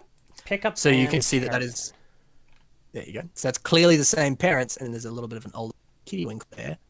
Clearly connected to cinematic universe. Not a cinematic universe. There's no movies, but There we go. All right. There you go. There you go. Here is the set in question. That's fascinating. That's hilarious. Yeah. See, they bear a striking resemblance. Yeah, no, I love that. I love that kind of that visual continuation there. I think that's really fun. Yeah. Actually, they're wearing the same clothing too. I didn't even realize. Oh, they have different pants, but they're wearing the same tops. So that's fair. That's all right. Yeah, it's really cool. It's really cool. And then the other thing I wanted to share. So you've been hit with this fun news of a shared universe of Lego set. I'm about to hit you with something that might make some AFOLs cry. So the Lego Movie 2. I'm not going to say any spoilers, so don't worry, people listening. If you haven't seen it yet, no spoilers here. But you would all agree that the minifigure characters like Benny and is it Brickbeard? I forget his name. Metalbeard. Wildstyle, everyone. Metalbeard, thank you. They are official licensed characters. Warner Brothers owns the rights to them. You would agree with that? I would kind of agree with that. I think there's something to be said for that. I don't know if Lego Joint owns them or not, but I would definitely err more toward Warner Brothers owning them over Lego. Gotcha, yeah, which I would agree with. This was another theory of Richard, and again, he was like, I hate saying this, but it could be true. So Warner Brothers owns Benny, a classic space minifigure. Oh no. Are we then going to say that Warner Brothers classic base, thus making one of the best non-licensed themed a licensed theme? Is classic base a licensed theme now? Can we ever get classic space again? Because technically Warner Brothers owns it. Is this not true? I hate to break people's hearts here, but it could be true, and that's tragic, isn't it? Oh my gosh. Yeah. So Yeah. I'm sure there's a response for that, but I just love the idea of that being the case because it's just so funny. Because like I recently had a couple of folks on to discuss the merits of licensed versus unlicensed themes, and if that were the case, I feel like that just throw a massive monkey wrench into everything, and I kind of get a kick out of that. Yeah, I felt that great disturbance in the force there. It was like a million voices suddenly cried out in terror and was suddenly silenced. Yeah, That's amazing. but look, I hope that's not true. You know, I mean, we have got classic space sets, but they've been associated with the Lego Movie. I mean, recently at least. But I hope that's not true. But we'll see. We'll see. Goodness gracious, that's amazing. Yeah. Right. Yeah. I'm really interested in seeing this this blog. What was the name of the blog again? The Rambling Brick. The Rambling Brick. Okay. Yeah, I can send you a link to that if you want. I don't know if you want to put that in the description or something. Heck yeah. But, he's a lovely man. He's a great guy. So actually, I'll get you that right now. Fantastic. All right. In that case, I think we're gonna go ahead and wind down. And Ben, would you like to answer some live questions in the chat before we end? No. Yes, I would. I would. Oh, sorry, guys. Nope, he said no. We're going to go and end things right now. So thank you very much for no. All right, awesome. In that case, it's question time. There are a few above that I'll go ahead and snag real quick. But in the meantime, feel free to ask whatever comes to your mind while I look for these. Yeah, and I just sent LJ the Rambling Brick link there. So beautiful. That'll be in the description below, in which case. All right. So, another asks... Oh wait, no. What? Sorry. Okay, no, that was another question. That was for Brendan. Okay, so Jeremy Jason asks, Ben, do you think you could do a mock of LJ or vice versa? LJ? Oh boy.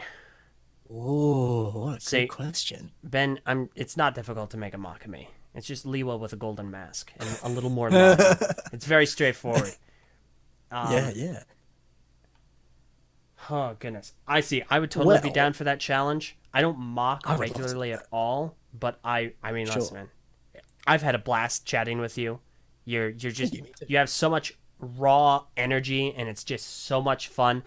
I'd love to try and take a swing at making a mock of you. I mean, already you have your self mock. I got a picture of your self mock off of your channel, and it's immensely impressive. So I can't do anything nearly to this degree, but I'd love to give it a swing. I would be down for this challenge too. I would love to. Part of me initially was just like, oh, I'll make LJ some random self. I actually like the idea of making a guy with a Lewa mask with like flesh, all those flesh factory pieces.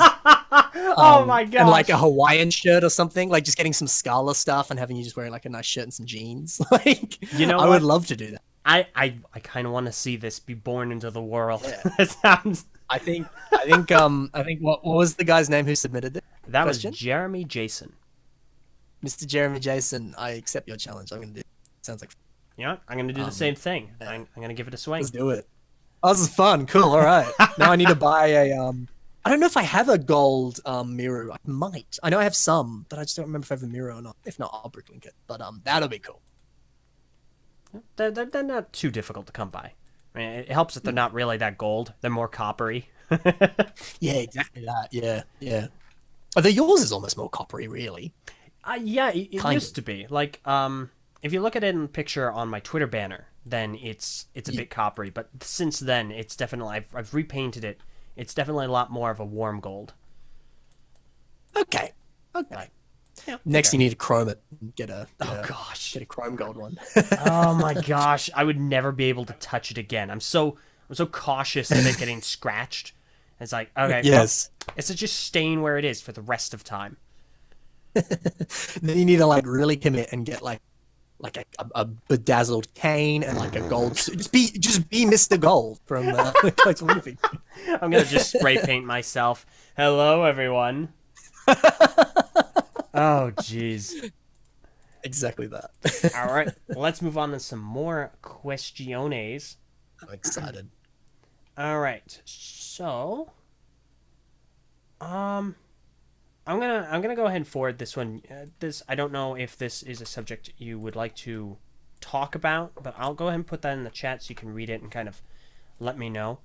In the meantime, we do have another question from a Mr. Shadow Gear 6335. Ben, Ah, how I do know you that guy. how do you stay so handsome as you get older? You were such a wee lad when I first knew you. Was that Torch you worked out yet? No. Uh, I don't know how to answer this. Well, I assume this is Brendan wanting me to talk about. There was one time at band camp when we, the two of us, I was on holiday, in the Americas, the America land, as they call it, and we stumbling over my words here. I went to Chicago again to catch up with everyone I used to live there. I also went to LA or something. I can't remember where else I went. I went to another place. But then I also went to New York because I was keen to go to New York. And I was like, hey, Brendan, let's meet up. And this was like 2013, 2014. It was it was a while ago. And if you go on Shadow Gear's channel, there's an old video he made called Look What I Wonder Traded. And it's him and me outside my hotel room just being like, whoa, we met up. Like, wow. He looks so much younger. I look so much younger in that video. But yeah, it was a fun time. We met up. We explored New York. I'd like just come out of school, so I was still finding myself, still trying to figure out who Ben Cossy was. I was a bit more of a shy man back then, but I guarantee you, if we repeated that, which God, I'd love to repeat that. That was so much fun. It was a great day. We get up to a lot more shenanigans than we did then, but it was fun. Like we went to the big old Toys R Us that used to live in New York. Rest in peace. We went to the Lego shop. We actually happened. It was a complete accident. We happened to go at the same time.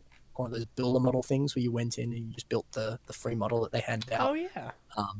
I remember being really excited about it. I just remember I like went and grabbed it, and the guy's like, "Whoa, man, you need to ask first." And I was like, "I'm sorry, I'm excited. I don't understand how this works." It was a good time. It was a good time. That sounds like a blast.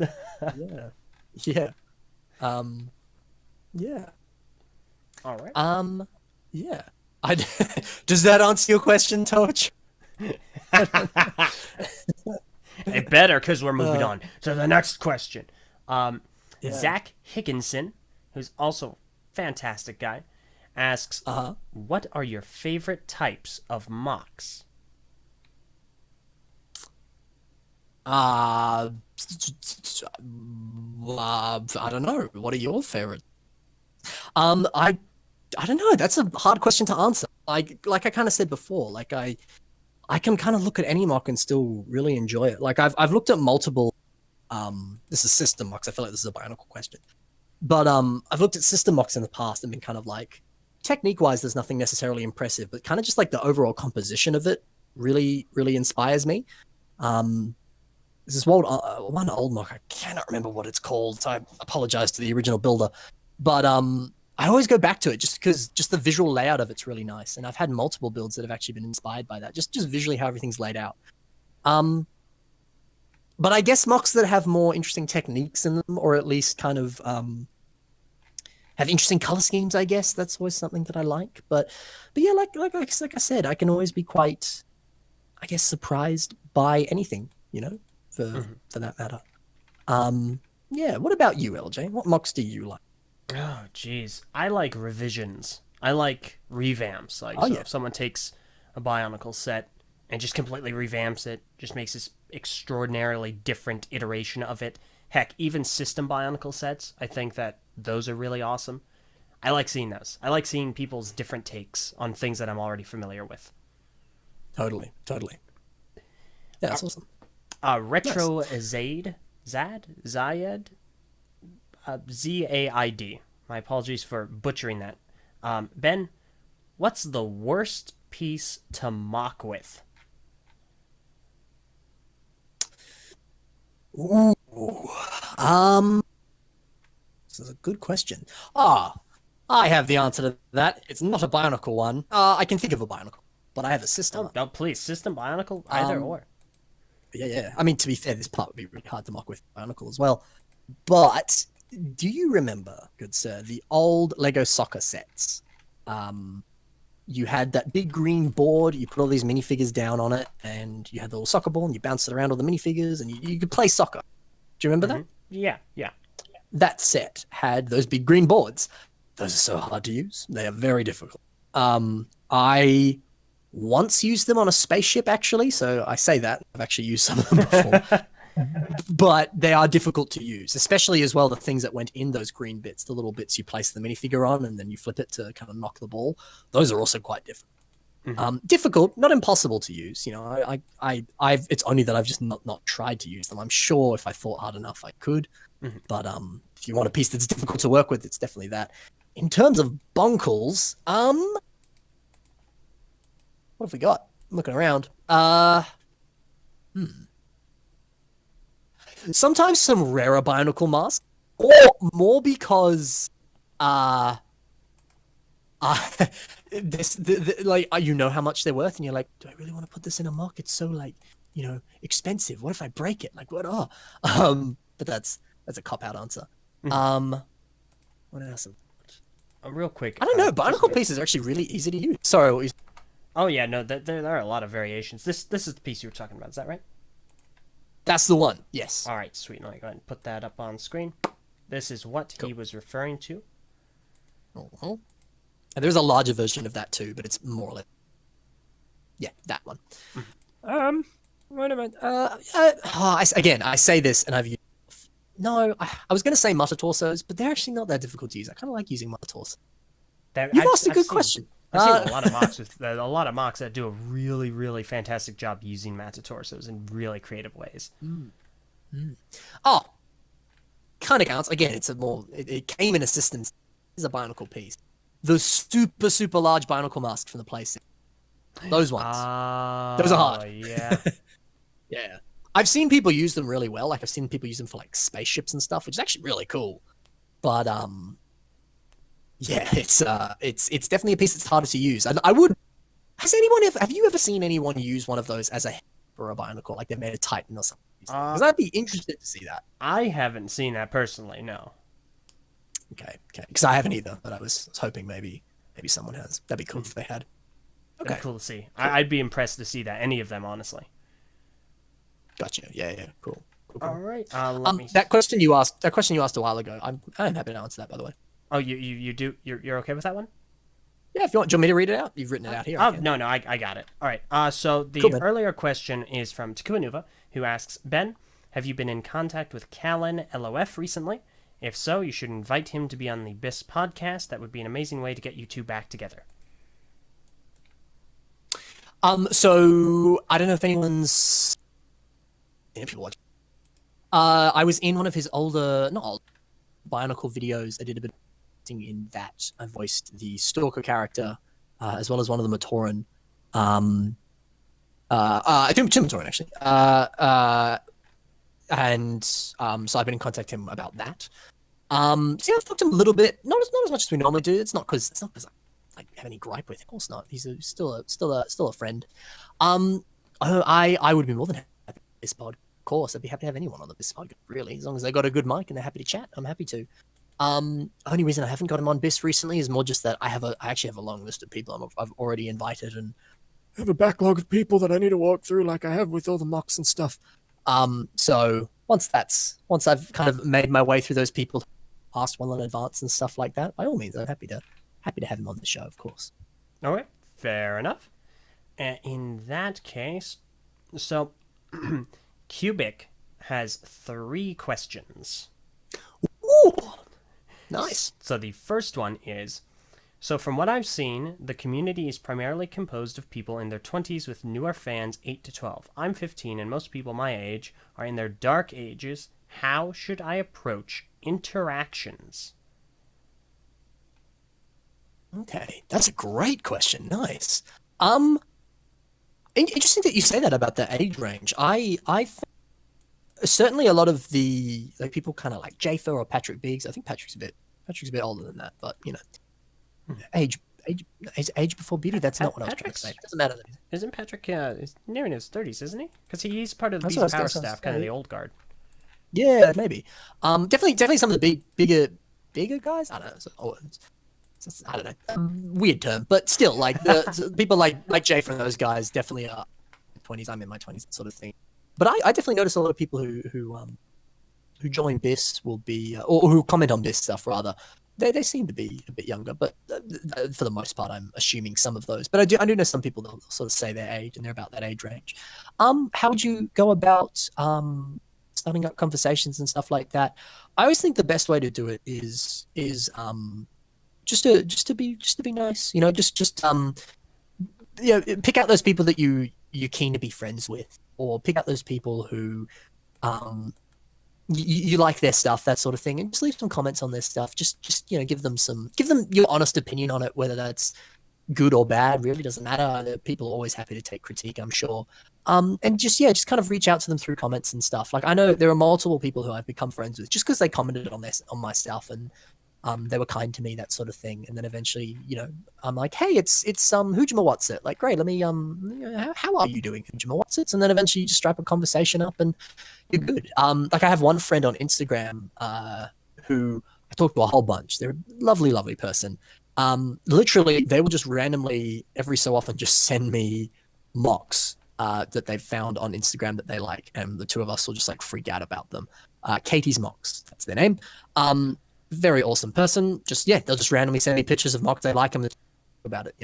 I don't necessarily think there's one right way of doing it, but just being a nice dude, that's always the best way, really. Yeah. And I think that's pretty much it, man. Just be kind, just leave some comments, leave some love on people's stuff, that sort of thing.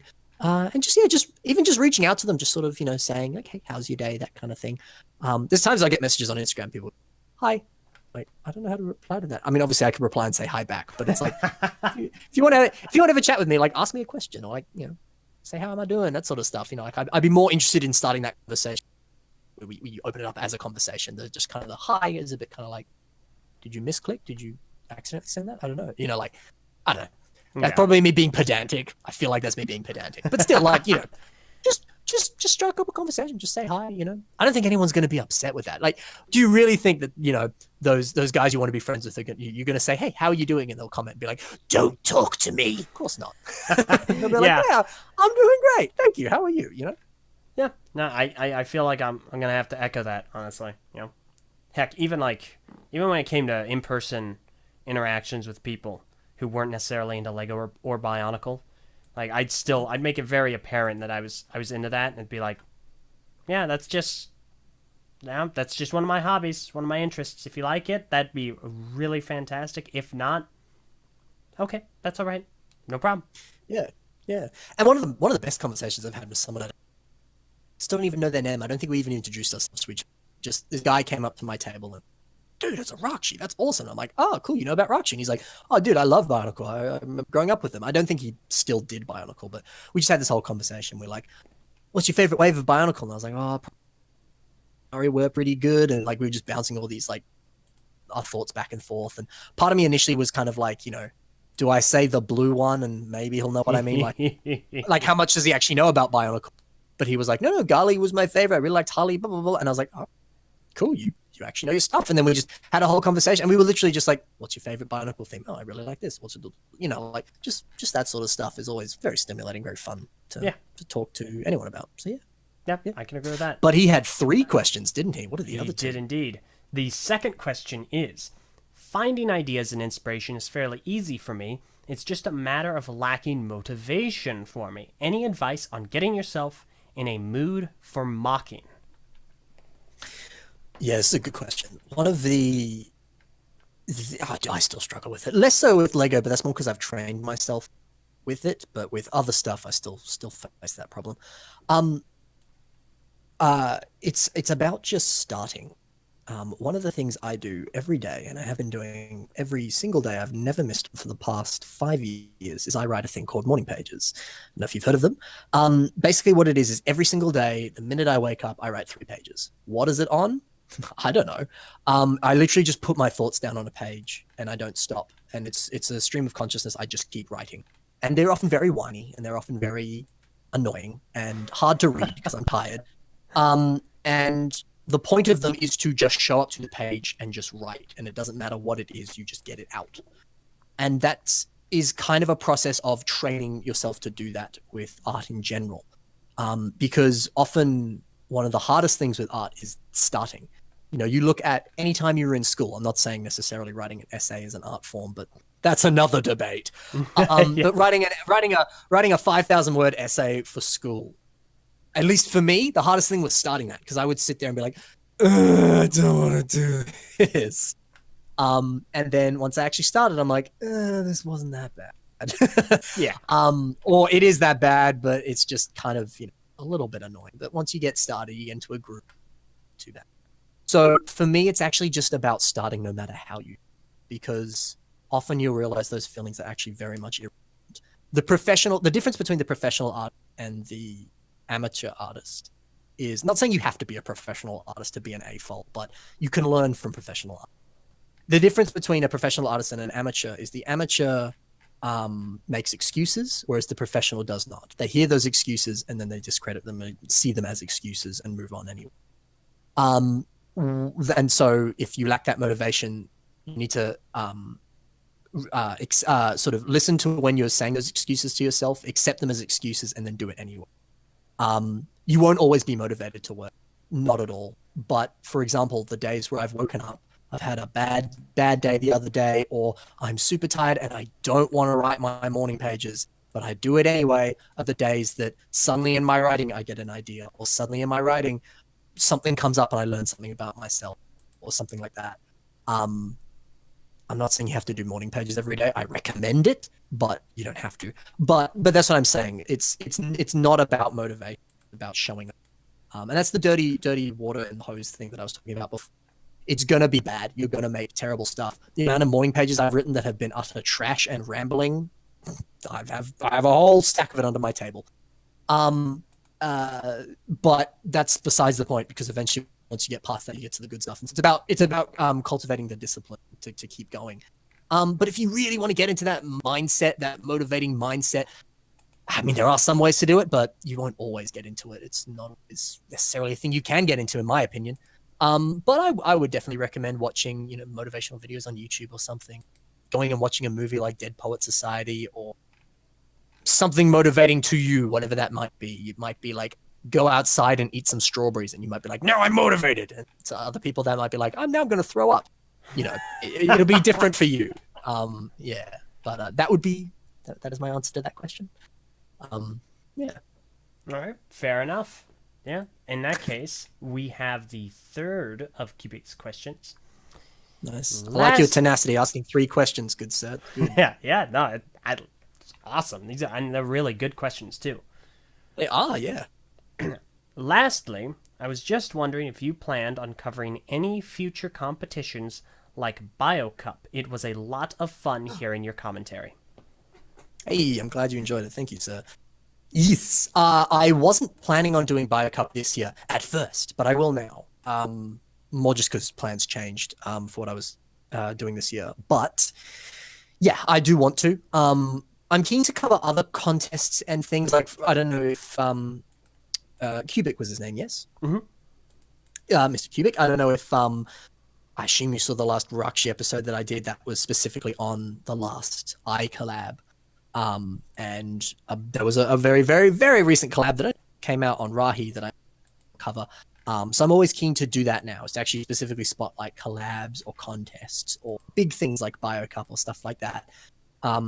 Because that's always a really fun part of the community, is the contests or the competitions and things like that. So by all means, I'd love to do that. And so yes, 100% I'll be doing BioCup this year. I would like to. I don't know if I'm going to do as many episodes. I think I made like 20 something BioCup episodes. I may do a little less just cause. But I definitely will be covering it for sure.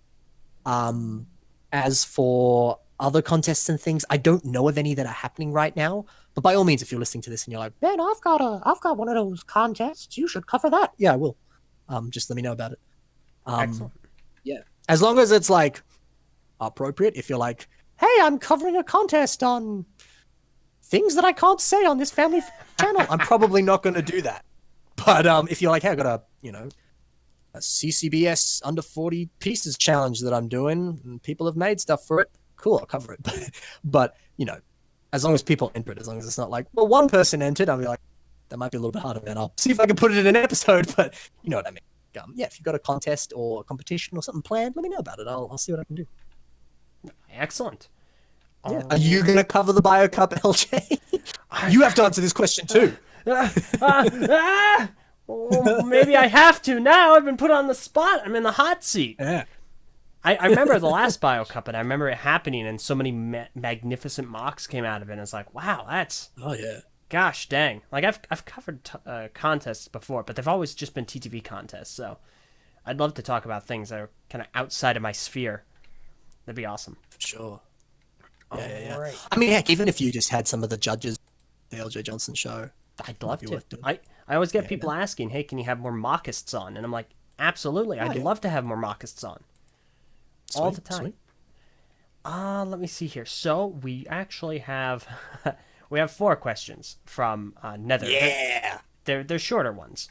Cool. So Nether's first question is, Cossy, can you do a BIS episode on dragons?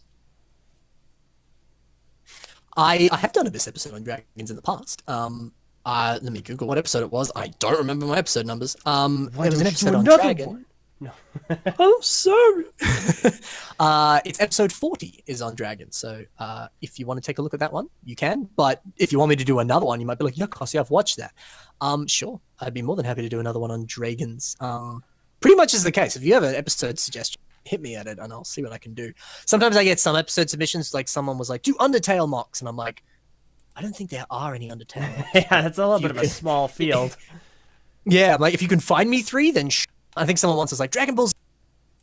Please, if you can find me 3 Dragon Ball Z mocks, I will do 3 episodes on that show. But I'm sorry, I don't think any exist. But for the most part, I always at least attempt to consider episode suggestions. So yeah, man, happy to do another Dragons episode if you can. Excellent. All right. Yeah. Let me see. Next question is, will BIS still have numbers? Sorry, say that again? Will BIS still have numbers? Oh, numbers. Yes. So I, on the little community, put out a poll a while back, and I said, do you want me to keep numbering them after episode 100? Because I was initially thinking, like, well, maybe I start to take away the numbering system, because I didn't want people to, like, stumble across BIS and be like, oh, episode, like, 97, I don't want to watch 97. Even though you can watch them individually. I didn't want, there to be that confusion. So I was like, I might take away the numbers. But then I was like, well, do I really want to do that? And so I put out a poll and I said, hey guys, should I keep the numbering system? And a staggering result came out and 92 people said, yes, please keep it. And so I think I'm going to keep the numbering system. Fair enough. Yeah. But it was the thing of like, it's a very like slight cosmetic change if I did or didn't keep it. So I didn't mind either way. And since 92% of people said, please keep it, I'll keep it. Sure. Okay. Excellent. I look forward to episode like 748 and it'd just be like, oh my God, guys. Like, listen, if you can make it to episode 1000, that'd be significantly monumental. Hope able to make it to episode 1000. Yeah. Oh, sorry, I interrupted you. I cut out for a Oh, no, you're all good. There's a little bit of a connection dropping that's been happening, but I mean, oh no, okay. Honestly, I'm amazed that it got to this point until it did that. So I'm happy. Yeah, I'm happy too. That's good. All right. Nether's third question is, what do you think of Sharpied parts to make colors like trans teal and trans dark red, both of which I made? You can make trans teal with Sharpies? What? I guess so. Oh, that sounds cool, man. I didn't know that was possible. I never even thought about making trans colors with Sharpies.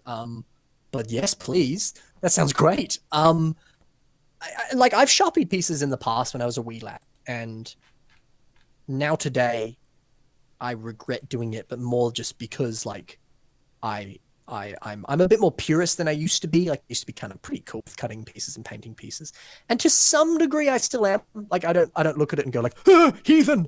But I'm more than okay with other people doing that's what they want to do. And in fact, like, I've done multiple episodes of this where people have submitted like painted pieces or sharpied pieces or cut pieces or custom stuff. And I always enjoy doing those episodes, especially because you can produce some really awesome results when you do that sort of stuff to mocks. So I myself wouldn't do that. I probably would do that if I had like 20 of one piece and I was not really planning on using it. Maybe I'd be like, yeah, sure, I'll whip out a chrome teal Sharpie. That sounds awesome. And make a chrome teal Huna or something. But I probably would stay away from doing that personally. Or if I did, I'd probably rather commission like socket ball or mold up masks or something to paint it for me, just because they would probably do a much better job than I would. And also I'd like to support those guys because they're really cool people. Yes, I personally probably rather do that. But by all means, dude, if you want to Sharpie something, whether it's just with like green Sharpie or a black Sharpie, by all means do. But if you are using a chrome teal Sharpie, do that. That sounds incredible. Fantastic. All right. In that case, Nether's fourth and final question is not so much a question, more as a statement, but he has another question as well. Cossy, I've heard that DaVinci Resolve is just as good as Premiere pertaining to editing software. I'm unfamiliar with that one. I can't say I've heard of it too, but that sounds good. I mean, the main reason I would use Premiere Pro is because it's in the Adobe suite, which I have. It's Premiere Pro, right? Yeah. Yeah, which would be the only reason I'd use that. But yeah, I mean, I'd be open to using any kind of easy to use editing system or whatever you want to call it, by all means, because makes sense, easy to do, works well. But yeah, eventually I want to kind of just dedicate a bit of time, sit down and okay, gonna play with this editing thing, figure it out, maybe upgrade, because it would be fun to have more kind of advanced crazy stuff that you can do with Premiere that you just can't do with Movie Maker, and put that into to BIS or other series on my channel, just because that would be fun to do and play around with. Because I mean, heck, like even I did a set review the other day on the Venom mech versus the Spider mech. Great set. And I put in a bunch of jokes in that and some not quite stop motion. It was just little, it was minifigures talking, but it wasn't actually stop motion. But I did do other stuff. But there were multiple things in that where I was like, I want an explosion effect and I want cool sound effects, and I was like, I can't really do that with Movie Maker. So I did some other stuff, but it wasn't like literal explosions and like effects and things like that. And I'm like, well, okay, maybe it's time to start considering Premiere Pro. That could obviously do that. Yeah, like I said, I can get the job done with Movie. Works well. Fair enough. Yeah. All right. Nether did have another question, and to summarize, do either of us have any plans on going to Brick Fair, Virginia this year? You answer first, LJ. Fair enough. Abso-freaking-lutely. I am planning on being there. Whether or not it'll happen, I can't say for sure. Who knows? A bus might fall out of the sky and crush me. But I absolutely am planning on it. Nice. Now, Cossy, it's your turn. I know we already kind of discussed it earlier, so I feel like I know the answer. Yeah. Go ahead. It's a no currently, but that does not mean a no definite. I would love to go this year if I can. I feel like this is a more likely time of the year that I would be able to go. But I feel like, because I looked at the dates and someone had told me they'd changed, and I'm excited about that. But the change, yes, there is a change, but it doesn't really help. It's very minimal. In terms of it still conflicting, yeah. So I need to have a think about it and sort of figure out if it is kind of possible or not, because, one of the nice things about my uni is you can do stuff online, but gosh, I don't recommend doing that, personally. And so I'm kind of like, is it really worth taking a week or two off of uni, especially at the start? The first week is often just, admin stuff. So like, do I need to be there? Blah, blah, blah. I don't know yet. I need to sort of really seriously sit down and think that through. And then of course there's the money thing and all that jazz. So I don't know, but that is definitely something I would be considering for this year. And by all means, if that does become a yes at some point, I'll put a video out. I'll put ads out for that. I'll let everyone as soon as possible. And I will personally message LJ so that he knows, because it'd be great to catch up with him. Awesome.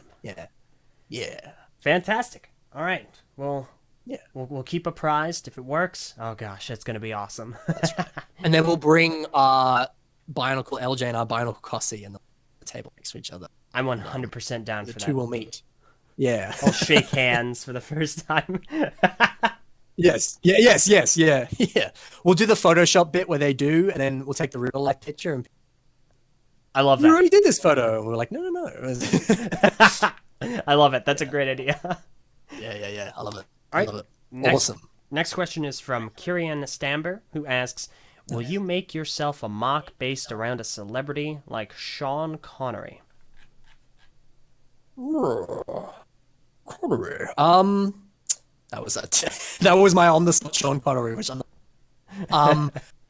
Um. Interesting question. I feel like if I were to make a celebrity mock, I want it to be someone like Hugh Jackman, but then it would just be me making a Wolverine mock, and so like it probably Logan, then it would be Hugh Jackman. It's a fun prospect. I do like the idea. I think the closest things that I've wanted to make celebrity is Mr. LJ. I'm And flattered. and I did want to make, and it's still on my list to do because he's, well, I think right now he might be my favorite Star Wars character, but again, ask me in a week and it'll be Ahsoka. Maul is Darth Maul is a character I really would like to make as a construction figure, especially because I'd use the head that we got from the Ultra Build set. But I'd want to make the robot legs from the Clone Wars and then him shirtless like the Clone Wars as well. So I'd want to make that as a mock. So that's kind of the closest thing. If Darth Maul counts as a celebrity, that's the closest thing I'd want to make to a celebrity. But I would be very down to do that. But I don't know. I've never thought of doing that before. Cool. Emma Watson as a mock. That'd be really interesting. You know, it'd be interesting to do like a Mark Hamill mock and use the Luke Skywalker head. Oh gosh. That would be Oh gosh, that head. You know? Oh no. Ah. Or just any of the actors who have CCBS figures to make a mock of them with that head. That would be quite interesting. If I did, I'd want it to be an exercise in using like cloth and stuff. So I'd maybe make like, you know, one of a tuxedo or something. I have no idea how I do that, but I could figure it out, I'm sure. That's a cool idea. I like that. But it's not on my list currently, but if I wanted to play around with cloth and stuff, that would be something I'd consider for sure. Yeah. Excellent. Fantastic. Cool. All right. Let me see. So, Jeremy Jason asks again, if you could control a specific element, which would it be? Was there more to that question? Was it just be which would be? Because you cut out there, my. Oh, yeah, no, it just, which would it be? If you could control any element, what would it be? So I'm sure we could use all those fun, like arcane and other weird element things from like other worlds, but I'm going to stick strictly to Bionicle because you know. Yeah. I mean, Cossy is fire. Well, he's blue fire, which was a thing I did as a kid, which it still kind of works. That is a real thing, quote unquote. Yeah. But I don't think I'd want to control fire in the real world because I feel like I'd be like, "Hey, mom, check this out," and the forest. But I've always thought controlling water would be cool, just because you'd be like, "Hey, you're dying of hydration, snap," and then no, you're not. But also just like a lot of water in the world, it'd be cool to just be Aquaman and just be like, tidal wave.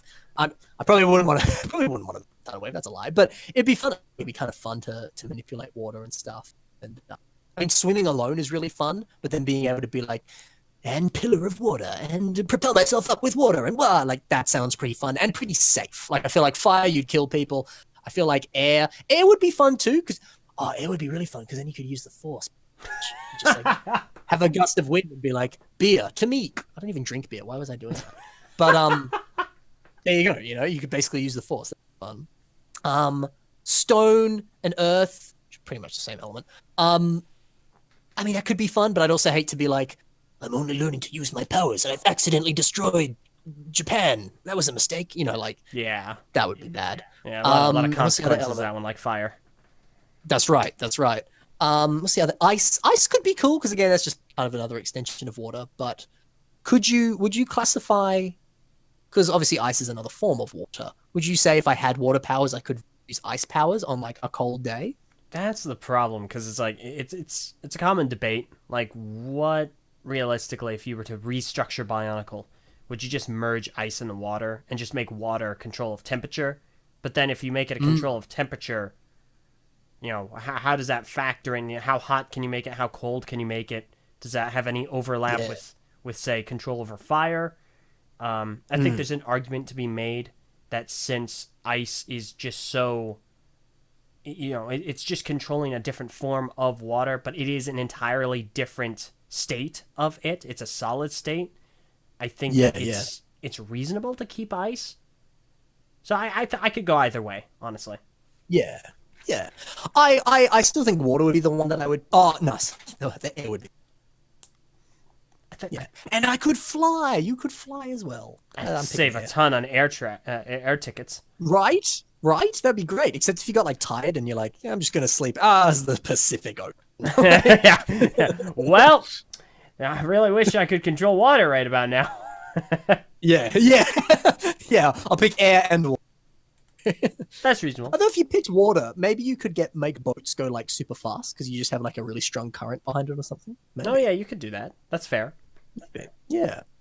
Although that would also be the problem with water where I still haven't watched Avatar: The Last Airbender. Sorry. But wasn't there a thing that they can control? It's kind of, I think it's called blood bending, I think, where like, because we're 90% water in our bodies, like you can kind of manipulate people because of that. I think that was a thing they did. I might be wrong. But yeah.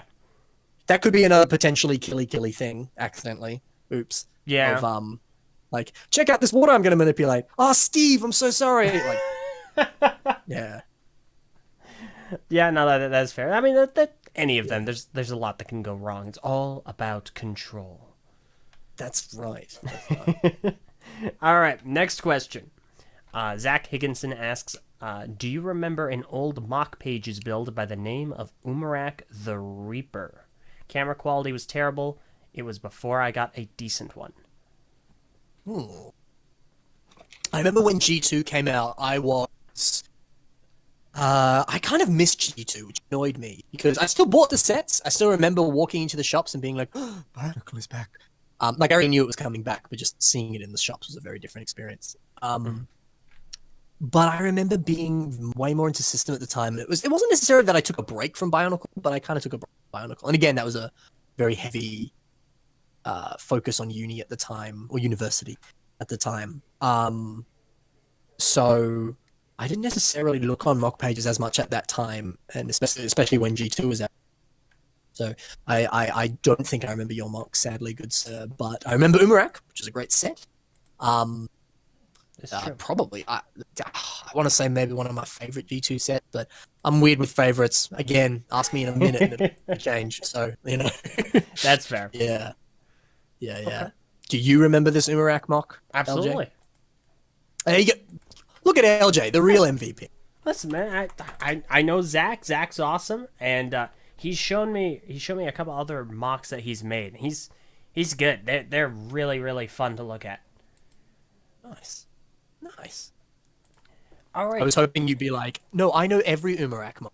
I've looked at all of them. You have to understand, I have a catalog of exclusively Umarak mocks, okay? Thank you.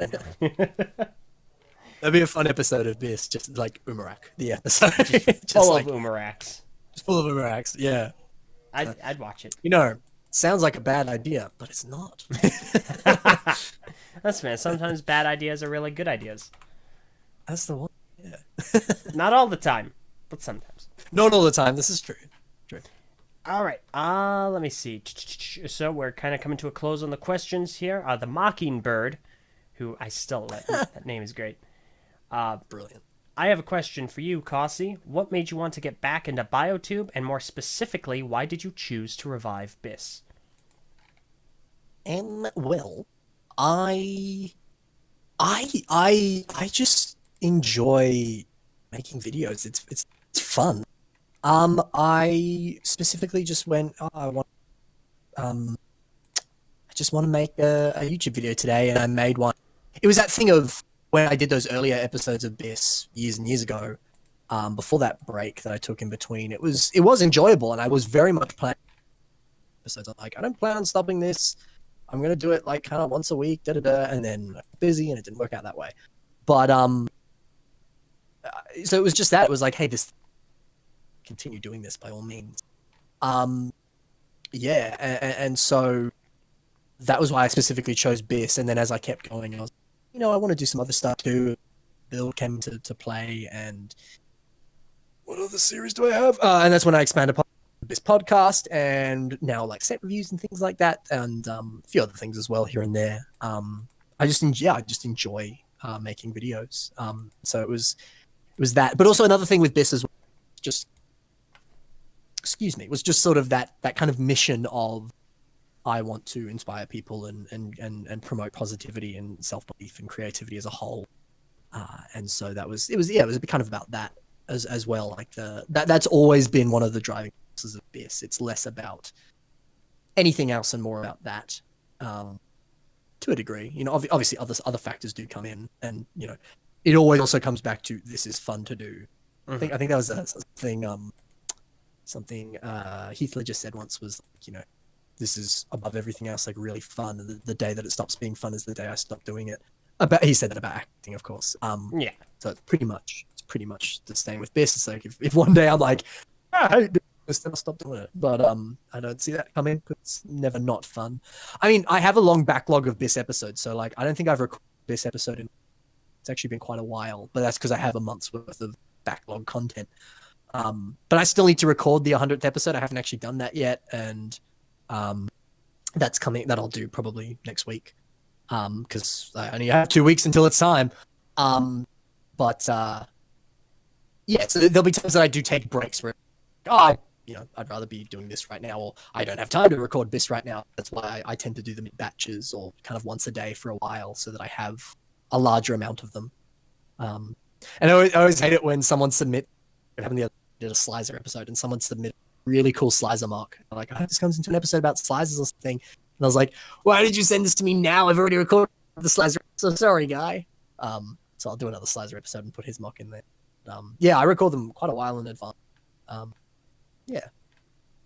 Okay, fair enough. I look forward to the BIS that I record like a month in advance, and I'm like, we'll never get Bionicle G3. And then when I finally release that episode, we have Bionicle G3 news, and people will be like, what are you talking about, Ben? And I'll be like, look, I assumed, okay? Yeah, listen, this was a past me, okay? I've grown. Yeah. Okay, fair enough. Yeah. All right, next question is from Sakota, who asks, Ben, what is your opinion on 3D printed pieces? I put some in BIS episodes in the past, and man, whenever I see people using them, it's always so cool to see. I'd be interested to try my hand at some printing stuff. There is a 3D printer at uni. I think we can use it. In class the other day, the teacher was like, who here has used the laser printer? And like the whole class was like, we have a laser printer? And I was like, oh, you mean the one library that I saw that one? So I'd be keen to go in, but I know designing it yourself, that's a very like in-depth process, because you have to be down to like millimeters, really, really specific dimensions and stuff, especially with Lego. So I'd probably go on to like Shapeways and buy the plans or something, a mask or something cool. I've been tempted to go on to Shapeways websites and things and buy interesting masks or funky pieces and stuff, because some of the stuff that they make is incredible, especially the fact that they make masks for canon masks that never had an actual representation of like had a physical. That's always so cool. I love that. So yeah, I love it. I think it's great. I'm yet to get any, but it's definitely something to get more. For sure. Okay, fair enough. Yeah. No. Yeah. I think 3D printing pieces is really stellar. I think it's definitely going to be interesting to see how that ramps up as we go forward. For sure. And it's also cool too, because to some degree, like I see people, because we don't really have CCBS anymore, there's no new pieces that we can play with, whereas 3D printing kind of allows for that. Like a bunch of people use those funky, which are, well, they're 3D printed. Some of them, at least, some of them are bootleg. But that allows you to have some really funky stuff to play with, which is awesome. Yeah, I agree. Takua Nuva asks, Cossy, what are you majoring in your school? I have two things. Acting is one, and advertising graphic design. Wow. Those almost feel like two completely opposite fields, but I mean, They are, yeah. it Yeah. works. You kind of combine them It does work. almost with your channel. Yeah. For sure. Exactly that. Yeah. It's cool how much both of them apply uh to not only each other but also to the channel. It's great. Yeah. Okay, Yeah. excellent. Let me Yeah. see here. Junior Bland asks, "What was both of your first Bionicle mocks?" Oh, jeez. Uh Uh, I kind of have an answer to this and I kind of don't. My first mock, that's hard to say because I'm sure I built something with pictures of it that technically counts as my first mock, but it also depends how you define mock. Like some define like stuff you made as a kid as a mock. It's more when you were a bit older, I guess. I disagree. I think it's just your own creation is considered a mock, but I can understand the difference in terminology there. But I remember when I was quite young, I had a purple tower that I made.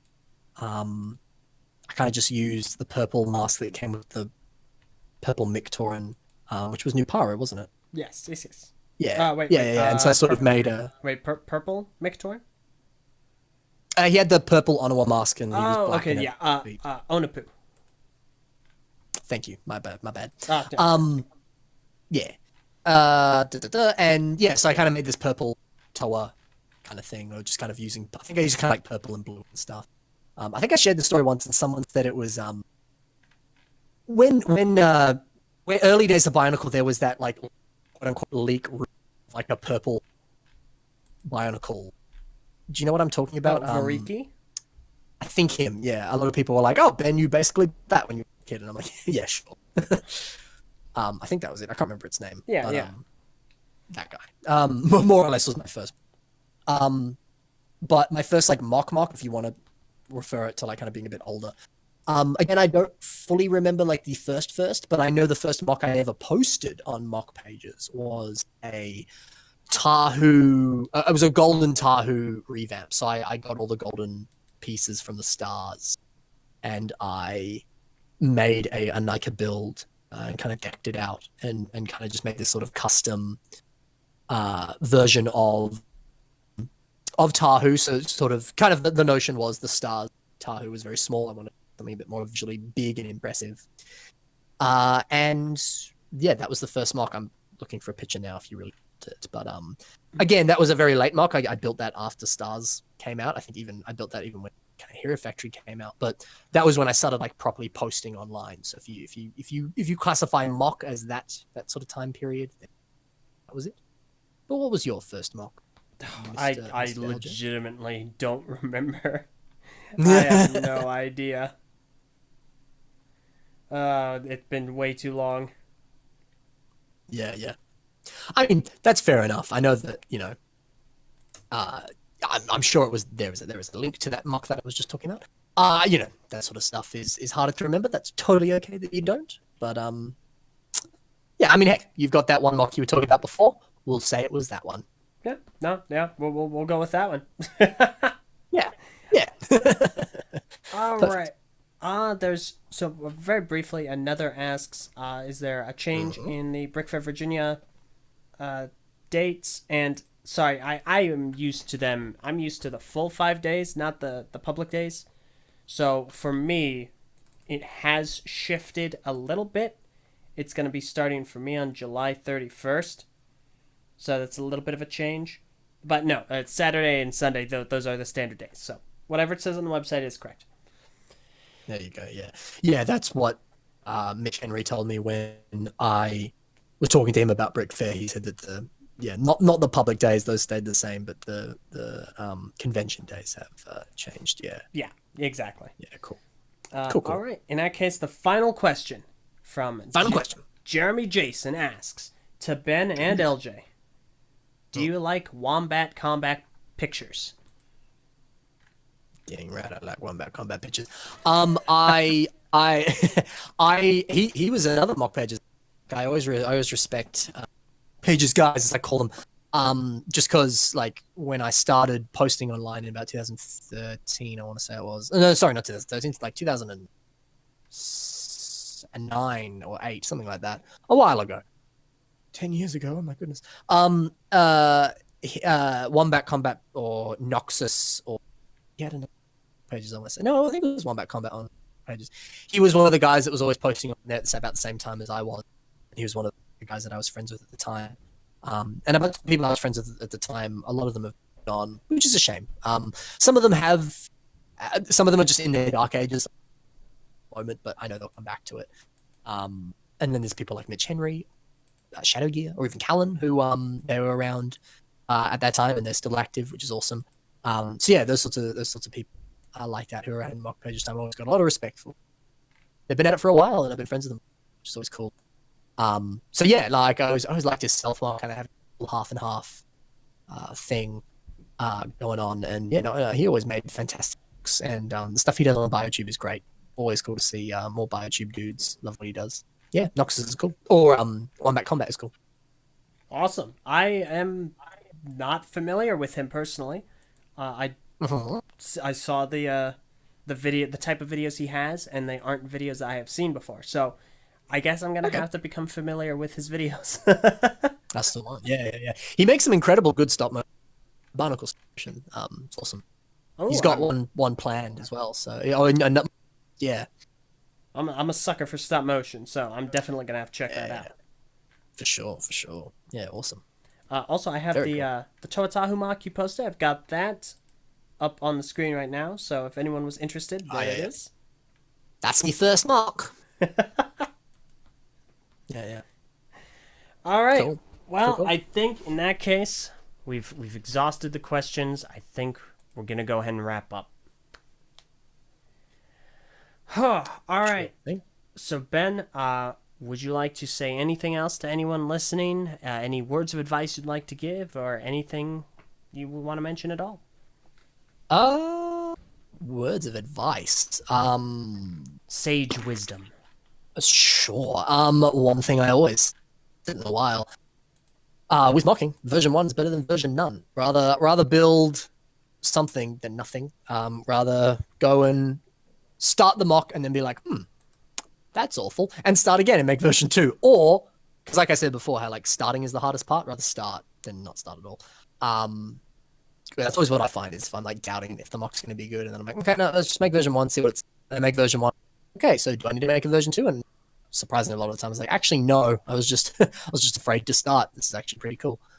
Or it is terrible. You start again, you make another one, and then you keep going. So yeah, version 1 better than version none. There you go.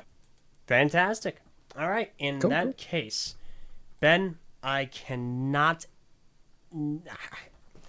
put enough emphasis on how much I appreciate you taking the time to be here. This has been unbelievably phenomenal. It's been such a blast having you here and chatting with you. Thank you so much, man. I really appreciate that. It's been a blast talking to you as well. I absolutely enjoyed myself. I'm sad to say goodbye, but all good things would end, as they say. Yeah. What does Matt Newey say? All endings are merely beginnings waiting to be born. That's the one. You ended with a special. But yeah, you're always welcome to come back. We'll schedule it out, and if you have anything more you wanna chat about, then at any time. Sounds like a plan. Awesome. Looking forward to it. Awesome. In that case, Ben, is there anywhere on social media you would like people to follow you at? No. So I'm on Instagram. I'm Ben.Cossy, I think, on Instagram. I'm on YouTube. I'm Ben Cossy. I'm on Flickr. I'm Ben Cossy. I wish I had another one where I wasn't Ben Cossy, because then I just go through all of them. I'm like, I'm Ben Cossy, I'm Ben Cossy.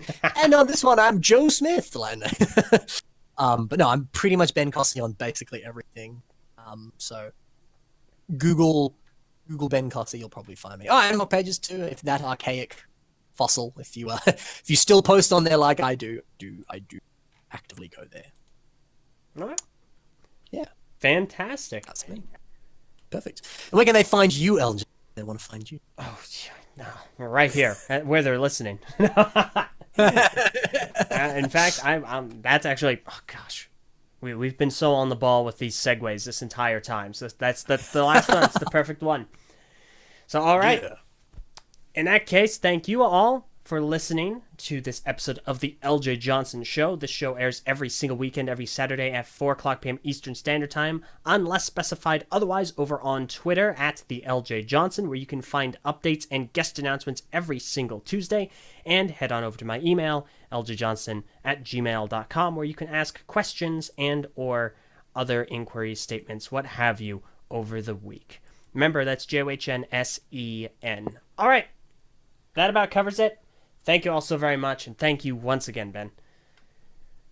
Thank you. Thanks, everyone. Yeah, great fun.